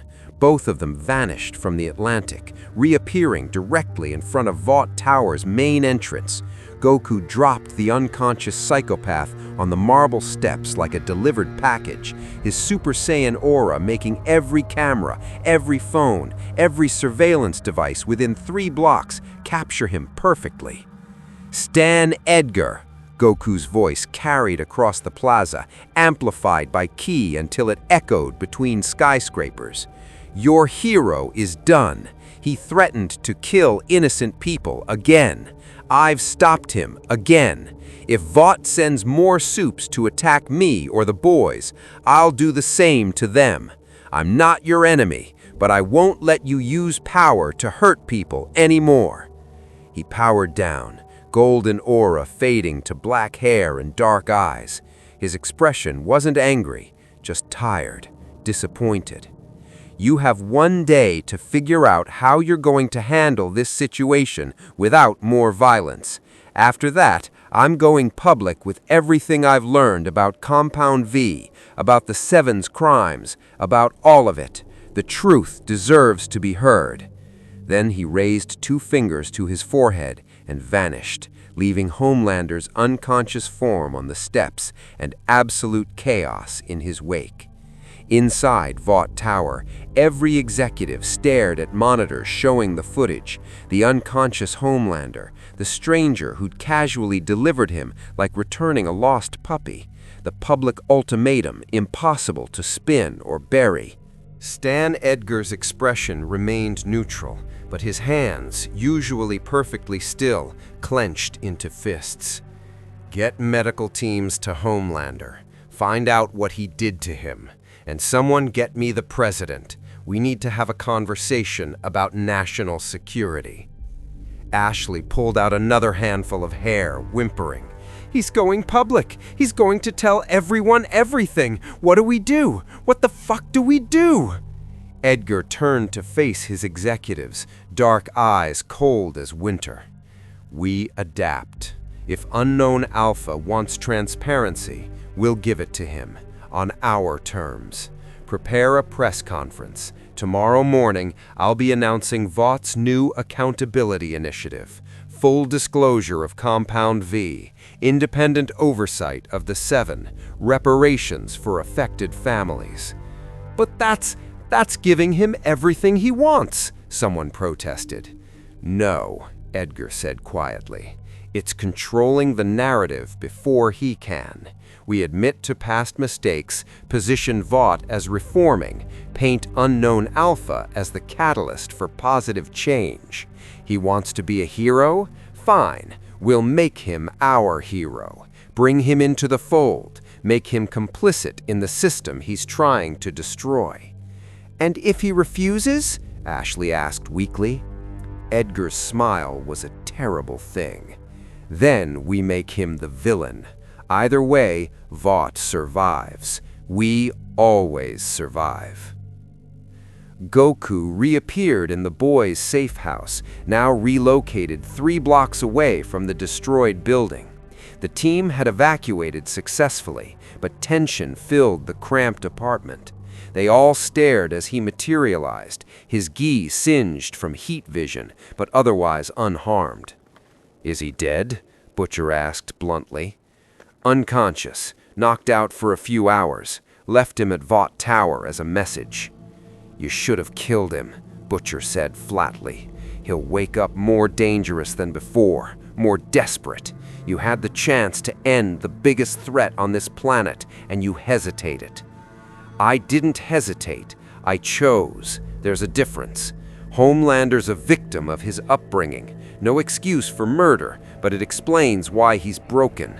Maybe he can't be fixed, but I'm not executing someone who's unconscious and helpless. That's not justice. That's just killing. That's survival, Butcher countered. In this world, hesitation gets people killed. Your mercy, your second chances, they're luxuries we can't afford. Interrupted before the argument escalated. What about the ship, the civilians Homelander attacked? Saved them, Goku confirmed. Used instant transmission to teleport the crew to shore before the ship sank. They're safe, confused and terrified, but safe. Huey exhaled shakily. You saved them and stopped Homelander. That's incredible. You actually did it. For now, Kimiko signed, Huey translating. But Vought won't accept this. They'll retaliate. Differently, maybe. Smarter. But they'll come. Let them, Goku said. I told Edgar they have 1 day before I go public with everything. After that, the whole world knows the truth about Compound V, the Seven's crimes, all of it. Maybe public pressure will force real change. You beautiful, naive bastard, Butcher laughed without humor. You really think exposing the truth matters? We've exposed truth before. It gets buried. People forget. The system protects itself. Then we make it impossible to forget, Goku insisted. His enhanced hearing caught something. Multiple signatures approaching. Not Compound V this time, but weapons-grade hardware. Military hardware. His senses detected helicopters, armored vehicles, soldiers carrying equipment designed to kill superhumans. They're already retaliating, he said quietly. Military assets. Heading this way. Butcher moved to the window, spotting the approaching convoy. Black Ops. Probably the unit Mallory runs. Plausible deniability. If you kill them, you're a terrorist who murdered American soldiers. If you let them take you, you disappear into a black site and never come back. I'm not killing soldiers following orders, Goku said, and I'm not disappearing either. He walked to the door. The boys scrambled to follow, weapons drawn, Temp V coursing through Butcher's veins, preparing him for violence. But Goku just stepped outside, hands raised peacefully, as a dozen helicopters surrounded the building and spotlights pinned him in brilliant white. A loudspeaker crackled. "Unknown combatant, you are surrounded by United States military forces. Power down and surrender immediately, or we will open fire." Goku looked up at the helicopters, at the soldiers rappellining down with weapons aimed at his head, at the tanks rolling into position. Overwhelming force designed to intimidate and crush. He smiled, not arrogant, just confident, and his aura flared golden again.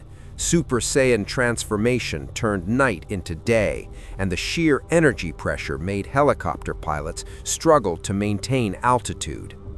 "I'm not your enemy," Goku called up to them, "but I'm not surrendering either. If you want to talk, I'll talk. If you want to fight," the smile faded, "you'll lose, quickly. I'd rather not hurt anyone, so let's try talking first." The standoff crystallized. Military force trained to kill Supes faced power that made Homelander look weak. Goku stood ready, but non-threatening, and somewhere in the darkness, Butcher watched and recognized what was happening.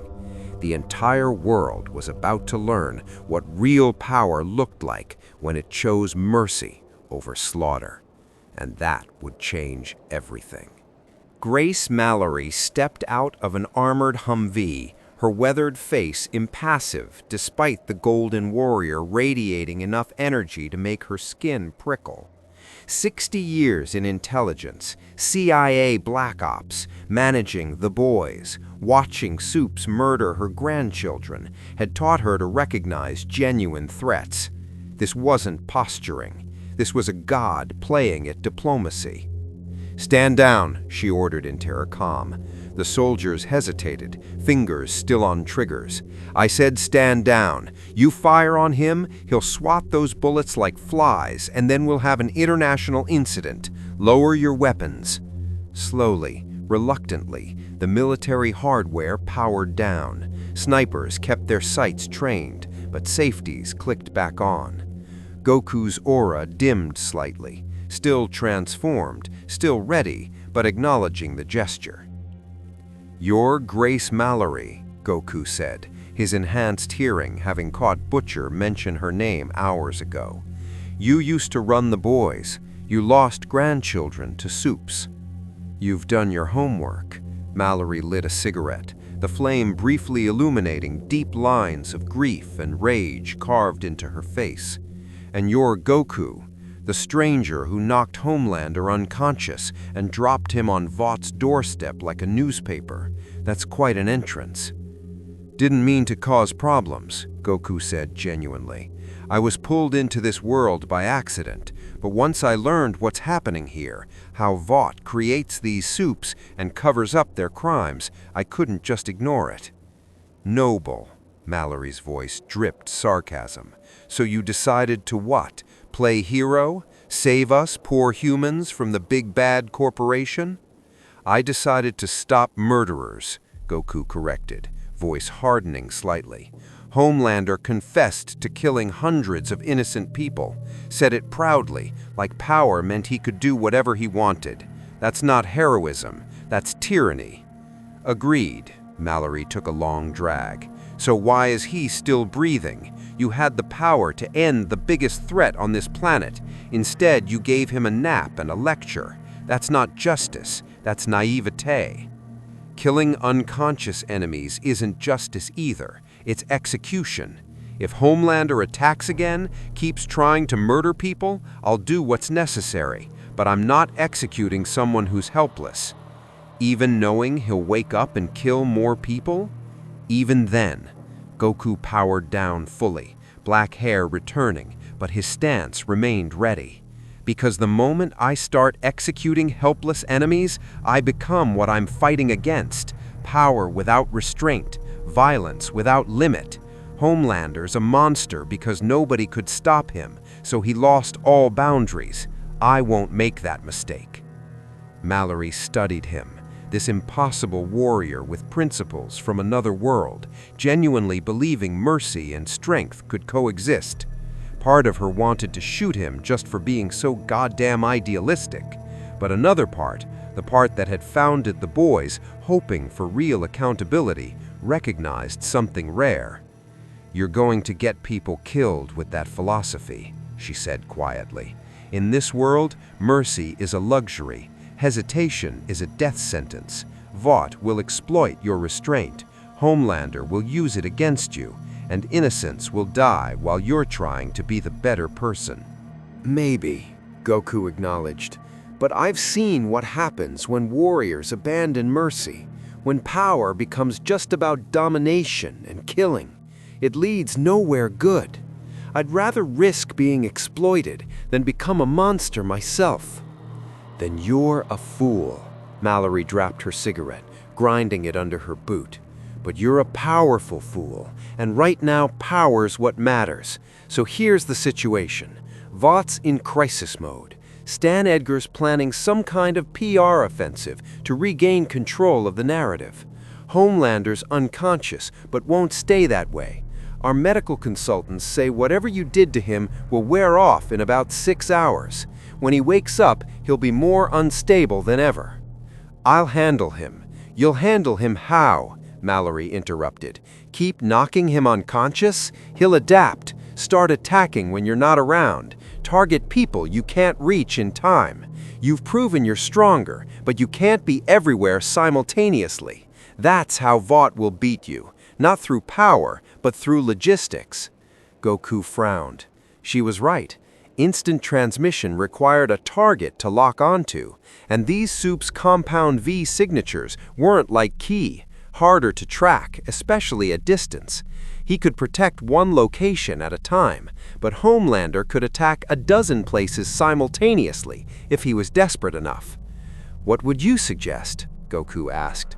"3 options." Mallory pulled out a tablet displaying tactical assessments. "Option 1. Kill Homelander and the other murderous Soups now. Clean, permanent, eliminates the threat. You don't like it, but it's the most effective solution." "Not happening," Goku said flatly. "Figured." She swiped to the next screen. "Option 2. Help us contain them. We've got theoretical designs for a containment facility that could hold Soups, powered by something we've been developing called BCL-Red, a virus that neutralizes Compound V. Put Homelander and the others in a medically induced coma, strip their powers, lock them away permanently. Not death, but effective neutralization." "That's better," Goku said slowly, "but risky. What if they escape?" "They won't if you're the one putting them there," Mallory countered. "You're strong enough to deliver them. We provide the facility. It's compromise. They live, but can't hurt anyone else." "And option 3? Mallory's expression darkened. "Option 3, do nothing. Let Vought's system collapse naturally. Edgar's planning something. We don't know what yet, but he's smart, ruthless, and has unlimited resources. Maybe he'll reform Vought genuinely. Maybe he'll launch a weapon we don't know about yet. But you step back, see how it plays out." "That's not an option," Goku said. "People will die while I'm seeing how it plays out." "People are dying right now," Mallory shot back. "Vaught's been murdering civilians for decades. The boy's been fighting them for years. Your appearance doesn't change the fundamental equation. Powerful people protect their power. The only question is whether you're willing to do what's necessary to stop them." Goku looked at the military forces surrounding them, at the boys watching from the safe house window, at the city glittering with millions of unaware lives. In his world, the threats were usually cosmic, gods and demons threatening universes.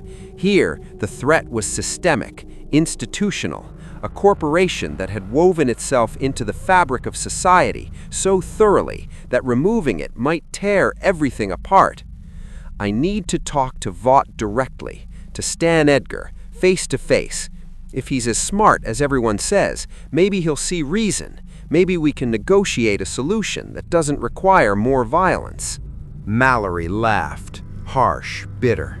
"You want to negotiate with Stan Edgar, the man who's built an empire on exploiting superpowers and covering up mass murder? What makes you think he'll bargain in good faith?" "Because I'll make him understand the alternative," Goku said quietly. "I can destroy Vought Tower in seconds, shatter his entire corporate infrastructure before his security can react. I won't do that, too many innocent employees, but he needs to know I could. That power isn't his to manipulate anymore." "Threatening corporate executives," Mallory almost smiled. "Now you're learning how this world works." "Fine, I'll arrange a meeting. But Goku," her voice went cold, "when Edgar betrays you, and he will, don't come crying about how you gave him a chance. Some people can't be redeemed. Some systems can't be reformed. Sometimes the only solution is burning it all down and starting over." "I've destroyed planets fighting threats before," Goku said, "but always as a last resort.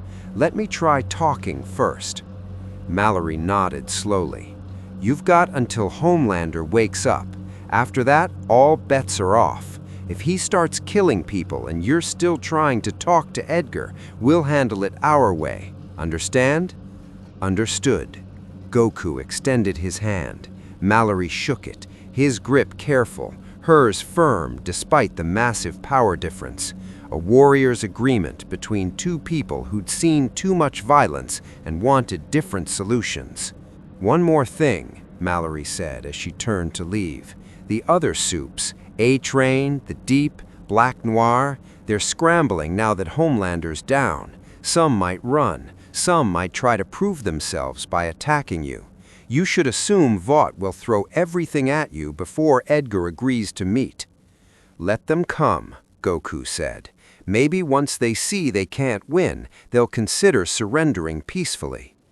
"Or they'll die trying to prove their worth to Vought," Mallory countered. "These aren't warriors with honor codes. They're corporate assets fighting for survival. Remember that." She climbed back into the Humvee. The military convoy withdrew, helicopters peeling away into the night sky. Within minutes, the street was empty except for Goku and the boys emerging cautiously from their hideout. "Well," Butcher said, Temp V making his voice rough, "thought we'd be scraping you off the pavement." "They didn't want to fight," Goku observed. "Mallory's smart. She knows starting a war with me would just get her soldiers killed." "She's also right about Edgar," MM added. "He's going to try to play you, make promises he won't keep, use the time you give him to prepare countermeasures." "Maybe," Goku acknowledged, "but I have to try, if there's even a chance to resolve this without more killing." His super hearing caught it first, sonic boom approaching from the west, then multiple signatures, 3 compound V users moving at high speed, A-Train's erratic energy, the Deep's weaker signature, and a third he didn't recognize, cold and precise. "Incoming," he warned. 3 soups, fast." Butcher checked his weapons. Black Noir. Has to be. Silent Bastard's their best assassin. If Vaught's sending him with A-Train in the Deep, they're not here to talk. "Then I'll make them listen," Goku said, dropping back into a fighting stance. A-Train arrived first, vibrating through space at super speed, fists blurring in combinations designed to overwhelm through sheer quantity. Goku's ultra instinct kicked in, his body moving autonomously, dodging each strike with minimal effort. The speedster's eyes widened as 1,000 punches hit nothing but air. The Deep crashed through a nearby water main, somehow weaponizing the burst pipe to surf on urban flooding, and lunged with enhanced strength. Goku caught him one-handed, the aquatic hero's momentum stopping dead. Black Noir appeared from the shadows, twin blades seeking Goku's throat with assassin precision. The Saiyan's other hand caught both blades between 2 fingers, stopping them cold. All three soups froze, realizing simultaneously that their coordinated attack had failed before it started. Goku held them effortlessly, A-Train still trying to vibrate free, the Deep struggling weakly, Black Noir utterly still like a statue. "Stop," Goku said quietly. "Please, I don't want to hurt you. Just stop attacking and we can talk." A-Train's response was to vibrate faster, trying to phase through Goku's grip. The Deep summoned something. Goku's enhanced hearing caught dolphins chittering in the distance. Black Noir remained silent, but his body language screamed killing intent. "You're not listening," Goku said, disappointment clear in his voice. "You're so focused on fighting that you won't even consider—" A-Train's heart stuttered. The speedster's eyes bulged, clutching his chest. Compound V addiction had weakened his cardiovascular system. Goku's grip, while gentle by his standards, had applied just enough pressure to trigger cardiac arrhythmia. Oh no! Goku released them all immediately, catching A-Train as he collapsed. The speedster's heart was failing, beats irregular and weakening. Goku's medical knowledge, learned from Dende and studying senzu beans, kicked in. He placed a hand over A-Train's chest, channeling precise key pulses to restart regular rhythm. The Deep and Black Noir watched, stunned, as their enemy saved their teammate's life. A-Train's heartbeat stabilized, consciousness returning. He stared up at Goku with confusion and fear. You saved me? Of course, I'm not trying to kill you, any of you. I'm trying to stop Vought from using you to hurt people. There's a difference. Vought gave us everything. Powers, fame, purpose. Without them, we're nothing. You're people, Goku countered. With or without powers. Vought didn't make you people. They just gave you abilities and then exploited you. You can be something without them. Something better. Black Noir remained silent, but his posture shifted slightly, less aggressive, more evaluative, calculating. "Look," Goku said, addressing all three, "I know you think you have to fight me to prove your worth to Vought, but Vought doesn't care about you. You're products to them, assets. The moment you're not useful, they'll replace you. I've seen the evidence, the failed Compound V trials, the soups they've disposed of, the way they cover up your crimes not to protect you, but to protect their brand." "So what?" A-Train's voice was bitter. "You want us to join your side? Betray Vought? We've got contracts, NDAs, legal shit that would bury us if we tried." "I want you to stop," Goku said. "Stop attacking me. Stop hurting innocents. Think about whether the life Vaught's given you is worth what you've become. A-Train, you killed Huey's girlfriend. The Deep, you've assaulted dozens of women. Black Noir, you've murdered people on Vaught's orders. Is that really who you want to be?" The silence stretched. Somewhere in the distance, sirens wailed. News helicopters circled at safe distance, cameras broadcasting this confrontation worldwide. Millions watching the stranger who'd beaten Homelander, now offering mercy to his attackers. "We can't just walk away," the Deep said finally. "Vought would destroy us, our reputations, our families, everything. They own us." "They own you as long as you let them," Goku said. "But if enough soups stand together, refuse to be weapons, Vought loses its power. Right now you're scattered, competing for scraps of approval. But united, you could change everything." Black Noir finally moved, sheathing his blades.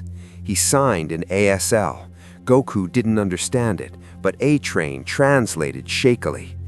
He says, "You're either the most dangerous person alive or the stupidest, maybe both, but he's tired of killing, tired of being Vaught's weapon. If there's really a way out—" "There is," Goku promised.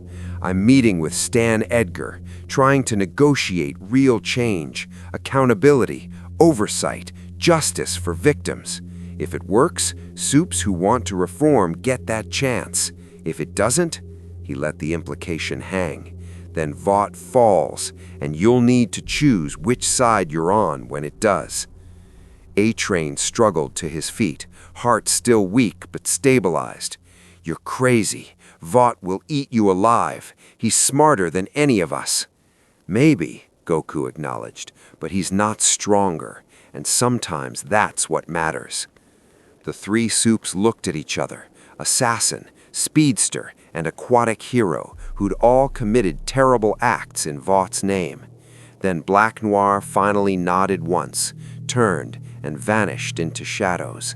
The deep dove into the flooded street, disappearing down a storm drain. A-Train vibrated in place briefly, meeting Goku's eyes. Thank you for saving me. I don't deserve it. Everyone deserves a chance to be better, Goku said. Whether you take it is up to you. A-Train disappeared in a crimson blur. The street fell silent, except for the boys emerging from cover, weapons lowered, expressions stunned. Huey's voice cracked. You just talked down 3 soups without killing them. Told you, Goku said, smiling slightly. Fighting's not always the answer. Bollocks, Butcher muttered, but even he looked grudgingly impressed. You might have just fractured Vought's grip on the 7. If those 3 start thinking independently, spreading doubt to the others, then maybe change is possible, MM finished. Maybe. Kimiko signed and Huey translated. She says Homelander's going to wake up soon, and when he does, he'll see footage of you showing mercy to his teammates. That'll make him even more dangerous, not less. His ego can't handle you being the better hero. I know, Goku said quietly, which is why I need to talk to Edgar now, before Homelander wakes up and forces a fight I don't want. He raised 2 fingers to his forehead, locking on to Vought Tower's energy signatures. Thousands of humans, 1 unconscious soup in medical, and 1 completely normal human whose presence somehow felt more dangerous than any Compound V user. Stan Edgar. Time to see if negotiation was possible, or if Mallory was right about burning systems down. Wait, Butcher started. Goku vanished. The boys stood in the empty street, watching news helicopters circle, listening to sirens approach, and wondering if their impossible new ally had just made the best or worst decision of his life. In 6 hours, they'd have their answer. Goku materialized in Stan Edgar's private office on the 102nd floor of Vought Tower. The CEO didn't flinch, merely set down his pen and regarded the intruder with the same clinical detachment he'd use evaluating quarterly earnings. Instant teleportation, Edgar observed. Security didn't even register your entry. That's going to require significant infrastructure upgrades. He gestured to a chair across from his desk. Please, sit. I've been expecting you. Goku remained standing, scanning the office. Floor-to-ceiling windows overlooked Manhattan. Tasteful art, corporate safe choices. A desk that cost more than most people earned in a year. Everything precisely arranged to project power and control. But the man himself, mid-60s, impeccably dressed, utterly calm, radiated something more dangerous than any soup. Absolute confidence in his position. I came to talk about stopping the violence, Goku said directly. About holding Vought accountable for covering up murders, for creating soups without consent, for... Everything we've done is legal, Edgar interrupted smoothly. Every action, every cover-up, every Compound V injection, all conducted within the bounds of U.S. law. We have government contracts, regulatory approval, legal precedents spanning decades. What you call crimes, the courts call business operations. Legality doesn't equal morality, Goku countered. Homelander confessed to murdering hundreds of innocents. That's not legal. Homelander is protected by contracts, liability waivers, and settlement agreements with affected families. No criminal charges have ever been filed because we ensure proper compensation and discretion. The families get closure and financial security. We maintain market stability. Everyone wins. Except the dead people, who are already dead regardless, said Edgar flatly. Their families receive more compensation than any criminal trial would provide. Homelander faces no consequences because consequences would destabilize the entire superhero industry, cost thousands of jobs, and create power vacuums that far more dangerous individuals would exploit. We're not evil, Mr. Goku. We're pragmatic. Goku's fists clenched. You're justifying murder with economics. I'm explaining reality. Edgar stood, moving to the windows. Let me educate you about this one. Vought International employs over 100,000 people globally. Our pharmaceutical division produces medications that save millions of lives annually. Our defense contracts protect American interests worldwide. Our entertainment wing generates content consumed by billions. We are woven into the fabric of modern civilization. He turned, dark eyes meeting Goku's. If you destroy Vought, if you expose everything, trigger legal prosecutions, dismantle our infrastructure, what happens? Those 100,000 employees lose their jobs.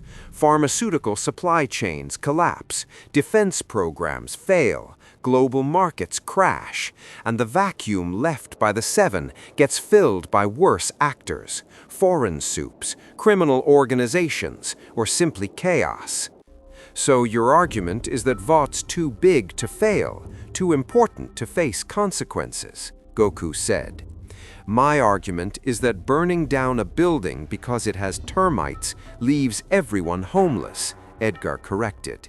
You want accountability? I can provide it. Oversight committees, victim compensation funds, independent audits of soup operations, reform from within, not destruction from without. And Homelander?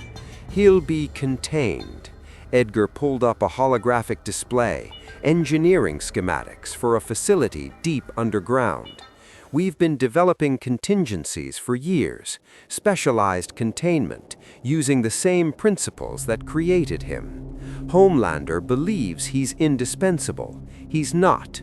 We've simply allowed him that delusion because managed instability is more useful than none at all.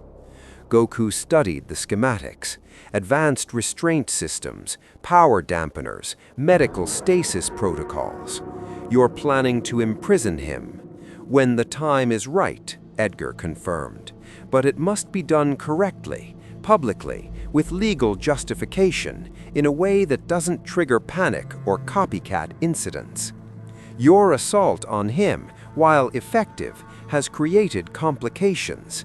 He's now a sympathetic figure to portions of the public, attacked unprovoked by a mysterious foreigner.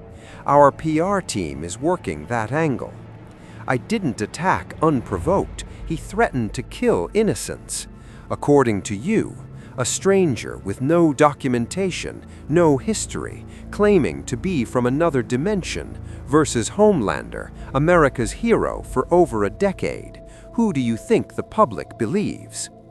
Goku felt reality shifting beneath him. In his world, truth was usually verifiable. Fights were witnessed, villains confessed, evidence was clear. Here, truth was malleable, shaped by money, media, and legal machinery. So you're saying even if I expose everything, it won't matter? Edgar said. It will matter tremendously, but not in the way you hope. You'll trigger investigations that Vought will control. Trials will win through superior legal resources. Media narratives will dominate through ownership and influence. And throughout it all, you'll be painted as the villain, foreign threat, unstable element, danger to American security. He returned to his desk, pulling up more files. We've already begun. The president has been briefed. The CIA's classified you as a potential hostile asset. Military contingencies are being prepared. If you continue this crusade, you won't be fighting Vought. You'll be fighting the entire United States government. And while you may be physically invincible, no one can fight an entire nation's legal, economic, and political infrastructure. You're threatening me with bureaucracy? Goku said incredulously. I'm explaining the reality of power in this world. You have physical strength. Vought has systemic power. Your strength can destroy buildings, kill individuals, maybe even level cities. But our power shapes reality itself, determines what's legal, what's moral, what's true. You cannot punch a narrative. You cannot destroy an idea with force. Goku absorbed this, mind racing. Everything Edgar said was technically true. Vought's power was institutional, woven through society in ways brute strength couldn't address. But something about Edgar's cold calculation sparked recognition. He'd faced this before, not in this exact form, but the underlying philosophy. Power justifying itself through necessity. Evil rationalizing itself through complexity. I've met people like you, Goku said quietly. Frieza told me galactic empires required his control. Cell argued perfection justified consuming millions. Zamasu claimed godhood meant deciding who deserved to live. They all had logical arguments for why their evil was actually necessary, justified, unavoidable. And what happened to them? Edgar asked. I killed them.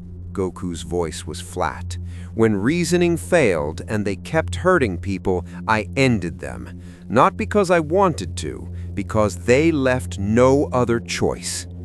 For the first time, Edgar's expression shifted slightly. Not fear, he was too controlled for that, but reassessment. Are you threatening to kill me?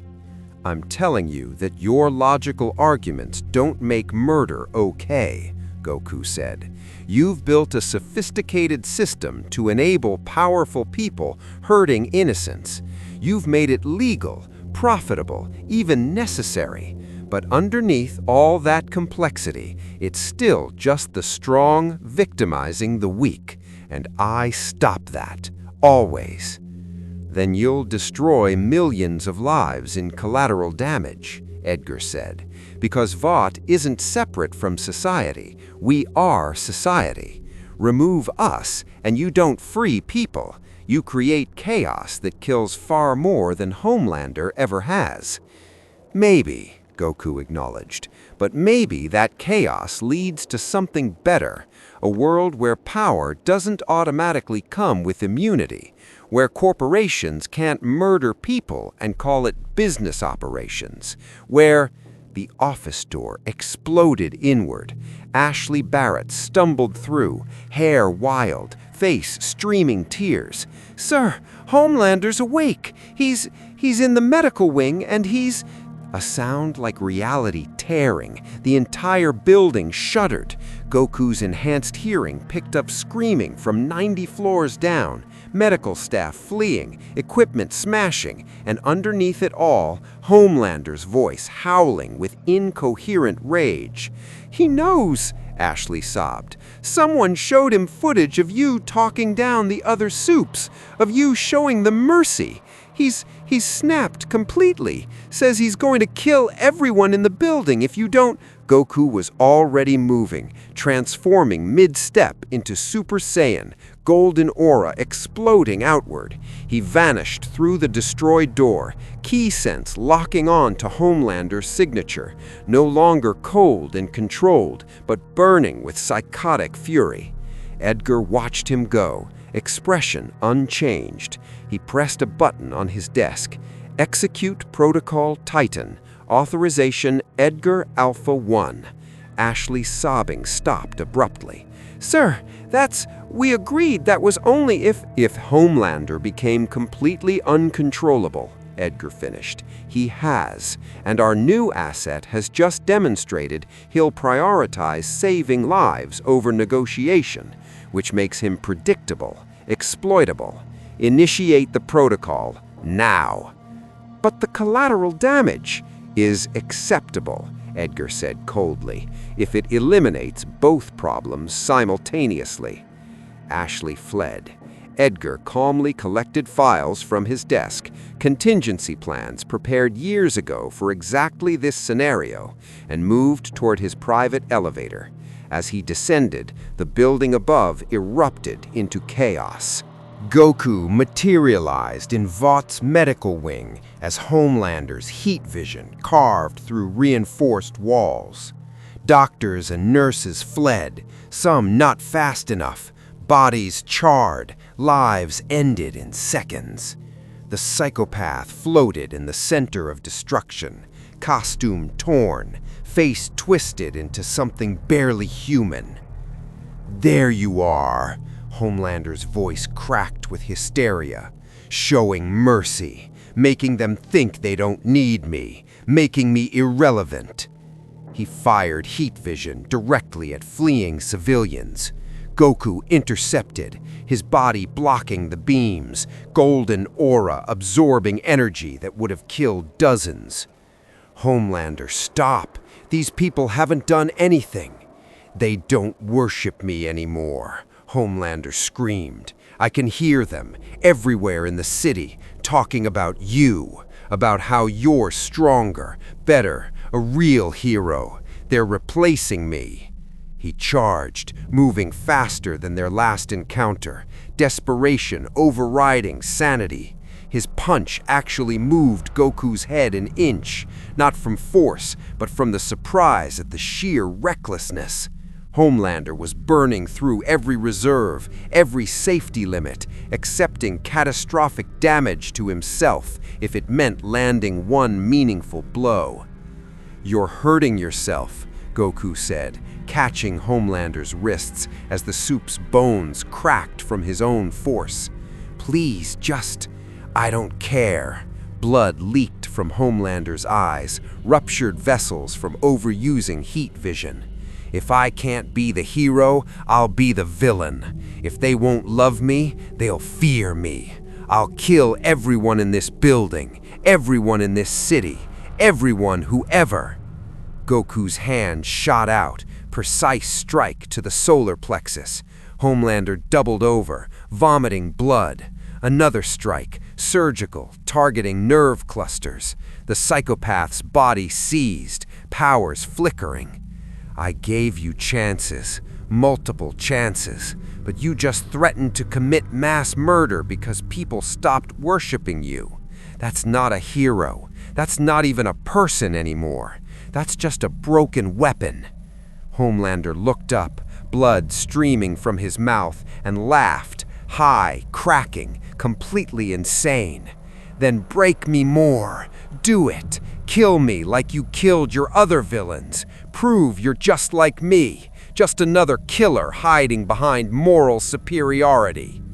"I'm not. You are." Homelander lunged again, accepting Goku's counterattack that shattered his ribs. "You're stronger, so you decide who lives and dies, who deserves mercy and who doesn't. You're just Homelander with better PR, a prettier monster." His heat vision fired wildly, cutting through floors above and below. Goku heard screaming, hundreds of employees throughout the building, now in danger from collapsing infrastructure. He could stop Homelander or save them, not both simultaneously. "Choose," Homelander cackled through broken teeth. "Save the people or stop me. Can't do both, can you?" Goku's expression hardened. His aura exploded outward, shockwave knocking Homelander through 6 walls.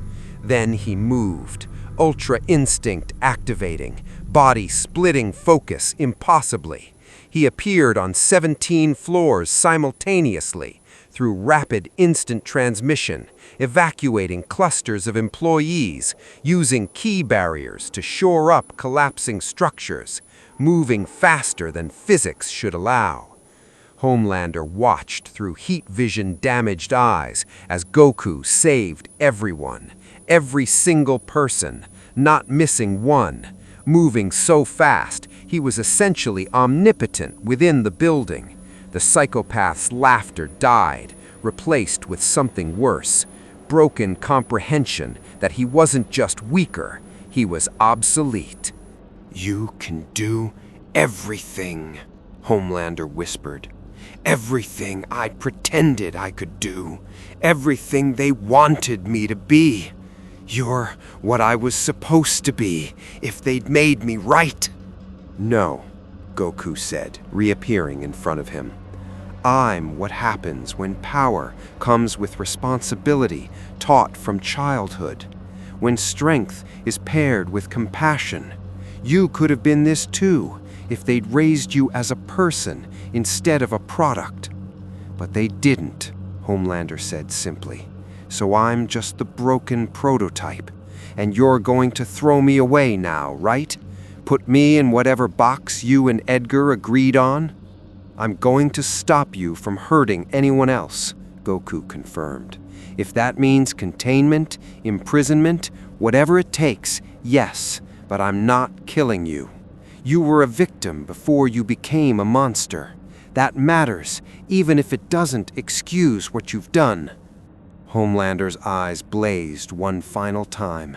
Not heat vision, just tears. "I don't want your pity." He attacked with everything left. Compound V enhanced strength, pushed beyond biological limits, body tearing itself apart from stress. Goku met him blow for blow, each exchange precisely calibrated, enough force to incapacitate, not kill. They crashed through Vought Tower's exterior wall, combat carrying them into Manhattan's sky. Below, millions watched, news helicopters circled, social media exploded with footage. The world witnessed their greatest hero revealed as a broken child throwing a tantrum, while the stranger who'd appeared from nowhere fought with perfect restraint, never more violent than necessary, never cruel despite provocation. "Look at me!" Homelander screamed at the cameras, at the crowds, at the city that had worshipped him. "I'm your hero! I'm your god! You're supposed to love me!" They can't love someone who threatens to kill them. That's not how love works. He ended it with a final precise strike, pressure point that shut down Homelander's motor functions without permanent damage. The psychopath went limp, consciousness fading, and Goku caught him gently before he could fall. The city watched as Goku descended slowly, carefully, cradling the unconscious soup like a child. He landed in front of Vought Tower, or what remained of it after their battle. Emergency services rushed forward. Cameras captured everything. And that's when Edgar's Protocol Titan activated. The ground beneath Vought Tower opened, concealed launch bay hidden in the building's foundation. A weapon emerged, massive railgun that military satellites tracked with alarm. Energy readings spiked, experimental technology powered by weaponized Compound V, designed specifically to kill invulnerable targets. "Get down!" someone in the crowd screamed. The railgun fired. Hypervelocity projectile, traveling at a significant fraction of light speed, carrying payload designed to disrupt cellular structure at the atomic level. Aimed not at Goku, he'd survive, but at the unconscious Homelander in his arms. Goku moved on instinct, twisting, taking the hit center mass. The projectile punched through his Super Saiyan aura, first thing in this universe that actually penetrated his defenses.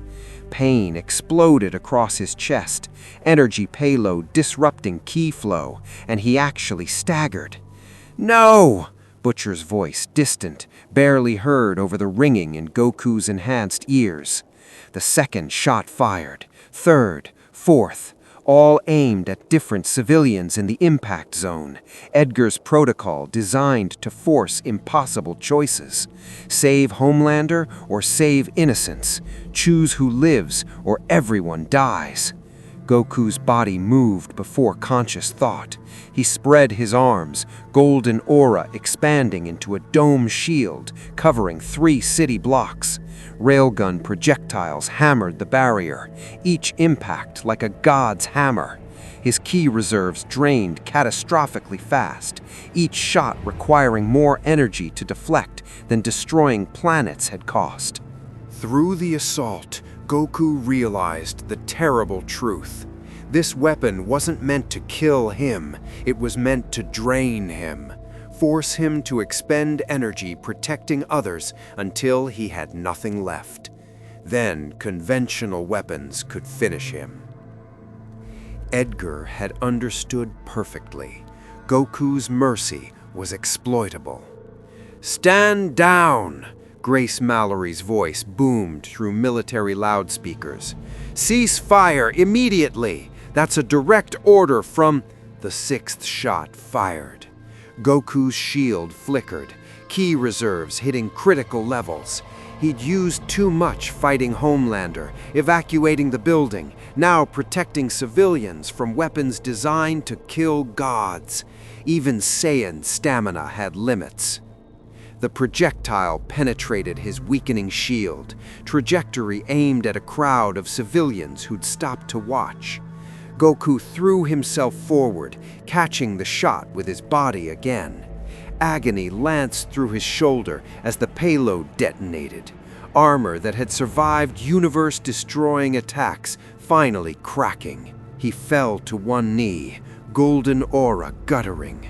Around him, chaos, civilians fleeing, emergency services trying to evacuate, news drones capturing his struggle. Homelander lay unconscious and vulnerable. The railgun was cycling for another shot, and Goku understood that winning here meant choosing. He could maintain the shield and protect everyone, but leave himself vulnerable. Could abandon the civilians and destroy the railgun, but fail to protect innocents. Could escape through instant transmission, but abandon both Homelander and the crowd to their fates. Every option required compromise. Every choice meant failure. This was the reality the boys had tried to warn him about. A world where moral absolutes collapsed under systematic exploitation of mercy. "Goku!" Huey's voice, desperate. The boys had arrived, moving through the chaos. Butcher carried something, a case stamped with Cyrillic text. "Take it!" He threw the case. Goku caught it one-handed, reading the label through pain and exhaustion. V24, Temp V, experimental batch. "It'll boost your power temporarily, enough to finish this. But it's killing you," Goku said, looking at Butcher's deteriorating condition, the blackened veins, the tumor visible through translucent skin. "And it'll kill you too, eventually," Butcher confirmed. "But better to burn out saving people than fade away watching them die. Your choice, mate, principles or pragmatism, purity or survival." The railgun's charge indicator hit ready. One more shot, then another, then more, until either Goku died, the civilians died, or the city was destroyed in collateral damage. Goku looked at the Temp V, at the unconscious Homelander, at the terrified civilians, at the boys offering the same devil's bargain they'd made. Power with a price, strength that corrupted, victory that cost your soul. He made his choice. Goku threw the Temp V case back to Butcher. "I don't need it." His aura blazed brighter, not golden anymore, but white-silver. Ultra Instinct's complete form, pushed past limits he'd never attempted in this weakened state. Every cell in his body screamed protest. His ki reserves were functionally empty. but decades of training, countless near-death experiences, and sheer stubborn will forged something beyond physical energy. The railgun fired again. Goku caught the projectile bare-handed, letting it detonate against his palm. The explosion should have destroyed his arm. Instead, his perfected autonomous movement redirected force harmlessly into the sky. "Impossible," someone whispered in the command center controlling the railgun. "He's running on empty. Physics says—" "He doesn't care what physics says," Grace Mallory said, watching through satellite feed, something like respect in her voice. Goku moved, crossing 300 yards in a heartbeat. His fist drove into the railgun's barrel, crumpling experimental metal like tinfoil. The weapon exploded, controlled detonation as safety systems activated, but rendered permanently inoperative.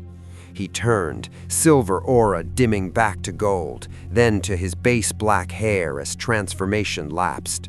Blood leaked from multiple wounds. His breathing was ragged, but his eyes were clear, focused, and utterly determined.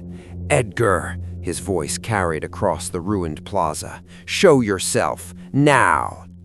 For a long moment, nothing. Then the CEO emerged from Vought Tower's private entrance, flanked by security, but walking calmly as if this was a scheduled meeting.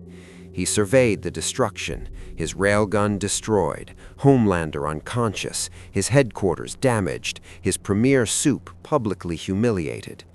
"Impressive," Edgar said simply. "You survived Protocol Titan, only a 3% probability scenario according to our models. You tried to kill civilians, to drain me, used innocent people as weapons.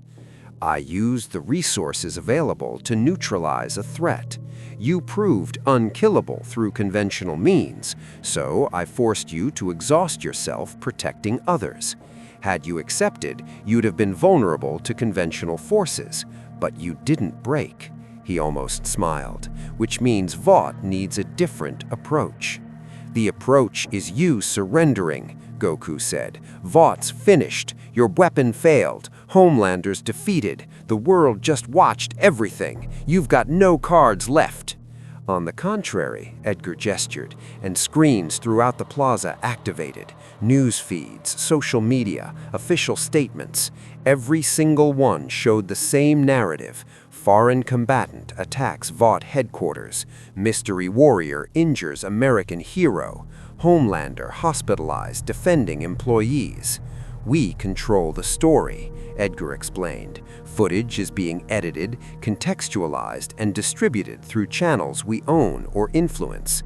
By tomorrow, public opinion will show you as the aggressor, Homelander as the victim, Vought as the corporation trying to protect America from foreign threats." "That's a lie," Goku said. "The truth is—" "Irrelevant," Edgar interrupted. "Truth is what people believe, and people believe what we tell them because we've spent decades building that trust.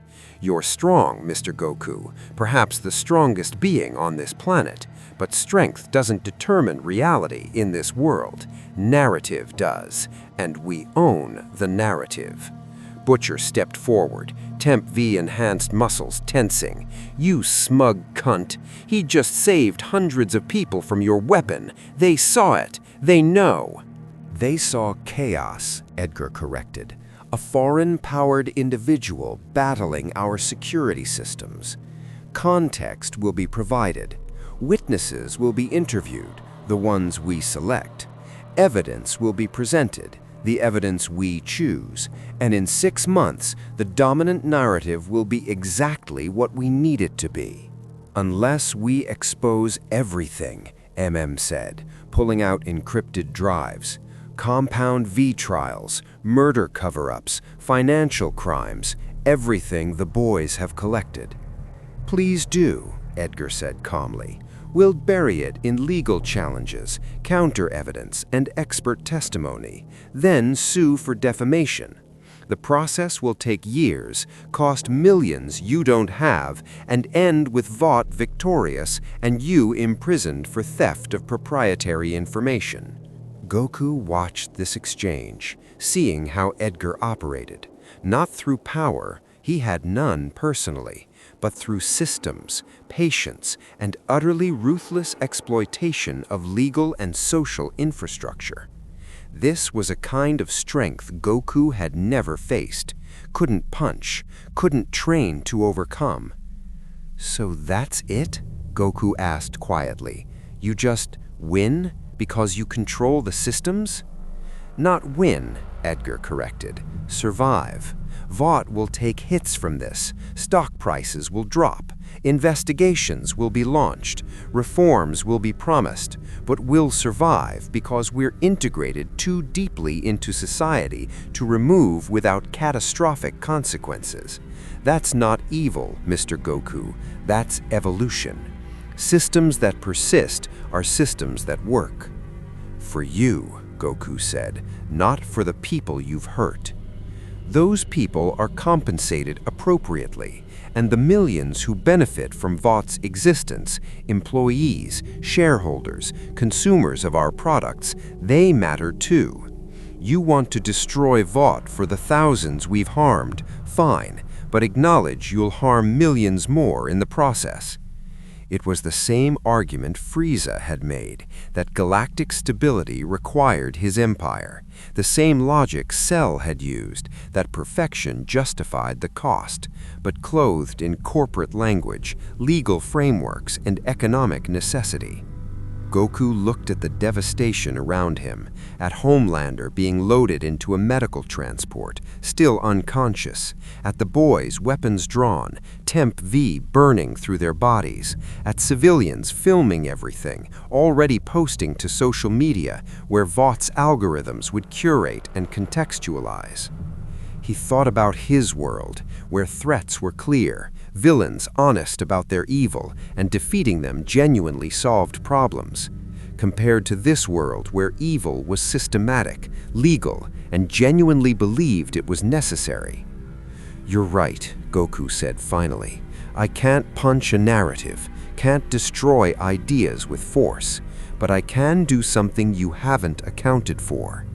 He raised 2 fingers to his forehead, key sense reaching not outward, but inward, searching for the dimensional tear that had brought him here.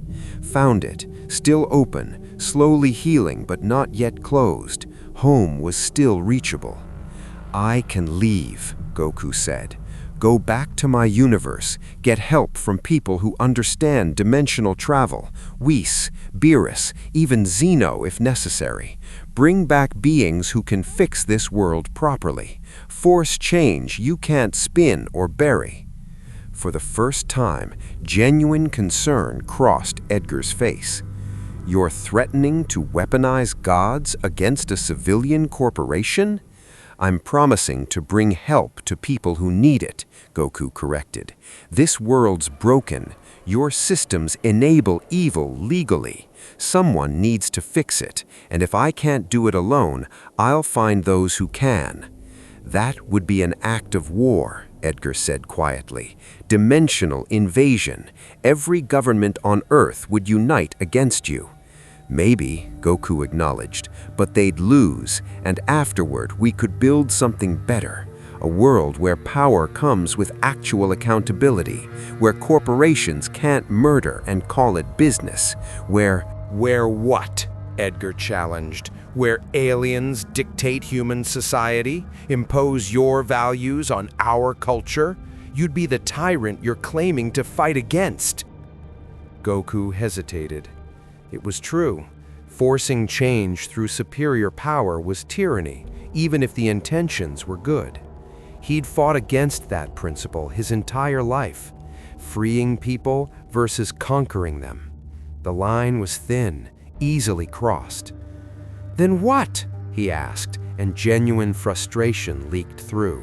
"I leave, you win. I force change, I'm the tyrant. I keep fighting individually, you drain me through attrition. Every option is wrong." "Welcome to the real world," Butcher said bitterly, "where there are no good options, only choosing which evil you can live with." "No," Huey stepped forward, voice shaking but determined. There's another option. We've been fighting from the shadows, trying to expose Vought piece by piece. But what if we had someone who could fight publicly? Someone who can't be killed, can't be bought, and who people just watched save hundreds of lives? He looked at Goku. You're right that you can't punch narratives, but you can create new ones. Every time Vought lies, you appear and show the truth. Every time they cover up murder, you investigate and broadcast evidence. Every time a soup hurts someone, you're there to stop them. You become the accountability they can't escape. A guerrilla information war, said slowly, understanding. Using his powers not to destroy Vought, but to force transparency. They can't spin facts if he's independently verifying and publicizing everything. It would take years, Grace Mallory said, having approached during the conversation. Vought has resources, patience, and institutional momentum. But constant, irrefutable truth, that they can't fight. They can bury one whistleblower, 10, 100, but they can't bury an unkillable witness who teleports anywhere and records everything. Edgar's expression had frozen. You'd be committing to an indefinite guerrilla operation. No rest, no victory, just constant vigilance against an opponent with infinite resources. Sounds familiar, Goku said, thinking of training under gods of destruction, endless fights against threats that respawned or evolved. I don't mind long battles if they're for the right reasons. And your family, Edgar pressed, your universe, you'd abandon them for a world that isn't yours? I'd paused. Chi-Chi, Gohan, Goten. Goku had died before, multiple times, serving greater goods. But abandoning them? That was different. I'd need to go back, explain, maybe find a way to travel between worlds regularly, but I wouldn't abandon these people to a system that enables their murder. So noble, Edgar said, but impractical. You can't be everywhere, can't prevent every crime, and the moment you make a mistake, fail to save someone, hurt an innocent accidentally, we'll use it, destroy your credibility, turn public opinion against you. Then I'll be careful, Goku said simply. I've trained my whole life to be strong enough to protect people. This is just a different kind of training. Where what? Edgar challenged. Where aliens dictate human society? Impose your values on our culture? You'd be the tyrant you're claiming to fight against. Goku hesitated. It was true. Forcing change through superior power was tyranny, even if the intentions were good. He'd fought against that principle his entire life, freeing people versus conquering them. The line was thin, easily crossed. Then what? He asked, and genuine frustration leaked through. I leave, you win. I force change, I'm the tyrant. I keep fighting individually, you drain me through attrition. Every option is wrong. Welcome to the real world, Butcher said bitterly, where there are no good options, only choosing which evil you can live with. No, Huey stepped forward, voice shaking but determined. There's another option. We've been fighting from the shadows, trying to expose Vought piece by piece. But what if we had someone who could fight publicly? Someone who can't be killed, can't be bought, and who people just watched save hundreds of lives? He looked at Goku. You're right that you can't punch narratives, but you can create new ones. Every time Vought lies, you appear and show the truth. Every time they cover up murder, you investigate and broadcast evidence. Every time a soup hurts someone, you're there to stop them. You become the accountability they can't escape. A guerrilla information war, said slowly, understanding. Using his powers not to destroy Vought, but to force transparency. They can't spin facts if he's independently verifying and publicizing everything. It would take years, Grace Mallory said, having approached during the conversation. Vought has resources, patience, and institutional momentum, but constant, irrefutable truth, that they can't fight. They can bury one whistleblower, 10, 100, but they can't bury an unkillable witness who teleports anywhere and records everything. Edgar's expression had frozen. You'd be committing to an indefinite guerrilla operation. No rest, no victory, just constant vigilance against an opponent with infinite resources. Sounds familiar, Goku said, thinking of training under gods of destruction, endless fights against threats that respawned or evolved. I don't mind long battles if they're for the right reasons. And your family, your universe, you'd abandon them for a world that isn't yours? Goku paused. Chi-Chi, Gohan, Goten. Goku had died before, multiple times, serving greater goods. But abandoning them? That was different. I'd need to go back, explain, maybe find a way to travel between worlds regularly. But I wouldn't abandon these people to a system that enables their murder. So noble, said Edgar, but impractical.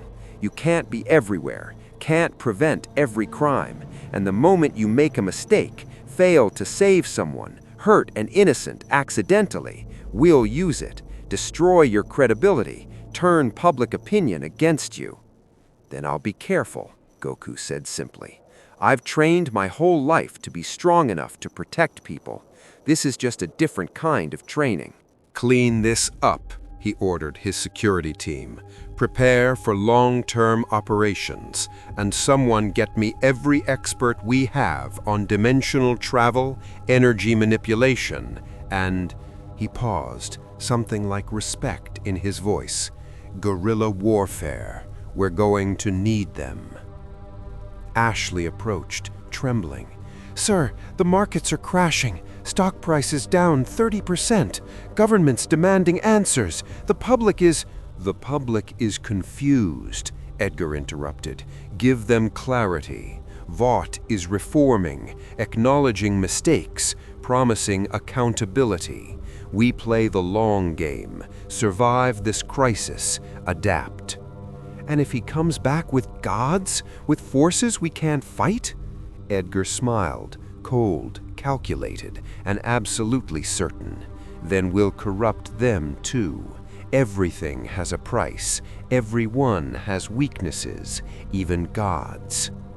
But in the privacy of his mind, doubt crept in for the first time in decades, because Goku had demonstrated something Edgar's entire philosophy couldn't account for: genuine selfless strength, power that refused corruption, will that economics couldn't break.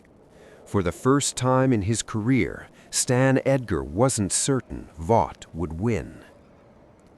Goku emerged in Universe 7's Earth, the dimensional tear sealing behind him with a sound like reality sighing. He stood in the wilderness outside West City, gi torn and bloodied, body aching from wounds that actually hurt, rare for someone of his power. Goku! Vegeta's voice carried from the sky. The Saiyan prince descended, noting the damage immediately. You look like hell. Who hit you hard enough to... He paused, analyzing the injuries. That's not ki damage. What the hell were you fighting? Goku said, a corporation, and I'm not sure I won. Over the next hours, he explained everything to the assembled Z-fighters. Chi-Chi's anger at him getting hurt faded into concern when she understood the scope of what he'd found. A world where power was legal, systematic, and protected by frameworks that punished resistance. So you're going back, she said, not a question, statement of fact. I have to, Goku confirmed. Those people need help, and I promised I would. Then train, Vegeta said. That world has weapons that can actually hurt you. That means it's dangerous, which means you need to get stronger, as usual. Despite the criticism, respect glinted in his eyes. Fighting an entire world's systems, that's more ambitious than I've ever been. Will you help? Goku asked. Not to conquer, to protect, to force accountability. Vegeta considered. No, this is your fight, Kakarot. You walked into their world, made promises, created obligations. But, he smirked, I'll train you, make sure when you go back you're ready for whatever weapons they've developed. Gohan offered research, studying dimensional travel, finding ways to stabilize the connection.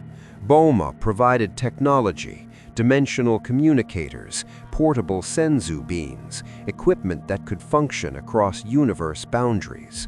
Even Whis, when consulted, offered cryptic advice about fighting systems versus individuals. Power that seeks only dominion is easily defeated, but power that preserves itself through complexity, that requires patience, wisdom, and willingness to accept that victory may take lifetimes. Are you prepared for that commitment, Goku? I've died multiple times protecting people, Goku said simply. If this takes my whole life, that's what it takes. 6 months later, after training that pushed him beyond Ultra Instinct into territories even Whis found impressive, Goku returned to the boy's world. He found a world that had changed and hadn't. Vought stock recovering slowly, Edgar's reforms implemented publicly, while corruption continued privately. Homelander contained, but other soups still operating under corporate protection. But the boys had grown too. More recruits, better resources, and something new. Hope. Because they knew a Saiyan warrior with godly power and stubborn determination was now permanently invested in their fight. The war wasn't over, it had barely begun. Vought had centuries of institutional power. Edgar had infinite patience. The system was designed to persist. But Goku had something they couldn't match, absolute refusal to accept that evil was necessary, that corruption was inevitable, that power automatically corrupted. He'd proven once that individuals could change, Vegeta, Piccolo, even Android 18. Now he'd prove systems could too. One exposure at a time, one stopped crime at a time. One act of accountability at a time. It would take years, decades, maybe generations, but Goku had fought universe-destroying threats, had trained under gods, had died and returned multiple times. He understood long campaigns. And, most importantly, he'd learned that sometimes the strongest thing you could do wasn't punch harder, it was refuse to quit trying when everyone told you the fight was unwinnable. Somewhere in Vought Tower, Stan Edgar watched satellite feeds tracking energy signatures he'd learned to recognize. The Saiyan had returned just as promised, and the true war, not of weapons but of wills, not of power but of persistence, had begun. In the darkness between universes, the dimensional tear Goku had created pulsed faintly. Stable now thanks to Bulma's technology, a permanent bridge between worlds, which meant hope flowed both directions. Universe 7 could help the boys' universe, but the boys' universe could teach Universe 7 too, about fighting enemies who wore suits instead of armor, about challenging power structures instead of just powerful individuals, about accountability as the ultimate form of strength. The multiverse was vast, full of infinite possibilities, and one Saiyan warrior had just proven that compassion, properly applied, could be the most dangerous force in existence. Some things couldn't be fixed with one fight, one speech, one act of mercy, but that didn't mean they couldn't be fixed at all. It just meant finding the right approach and having the stubbornness to never stop trying. Goku smiled as he sensed Butcher's Temp V signature moving through New York, hunting another corrupt soup. Time to get back to work. The grinding, endless, crucially important work of holding power accountable.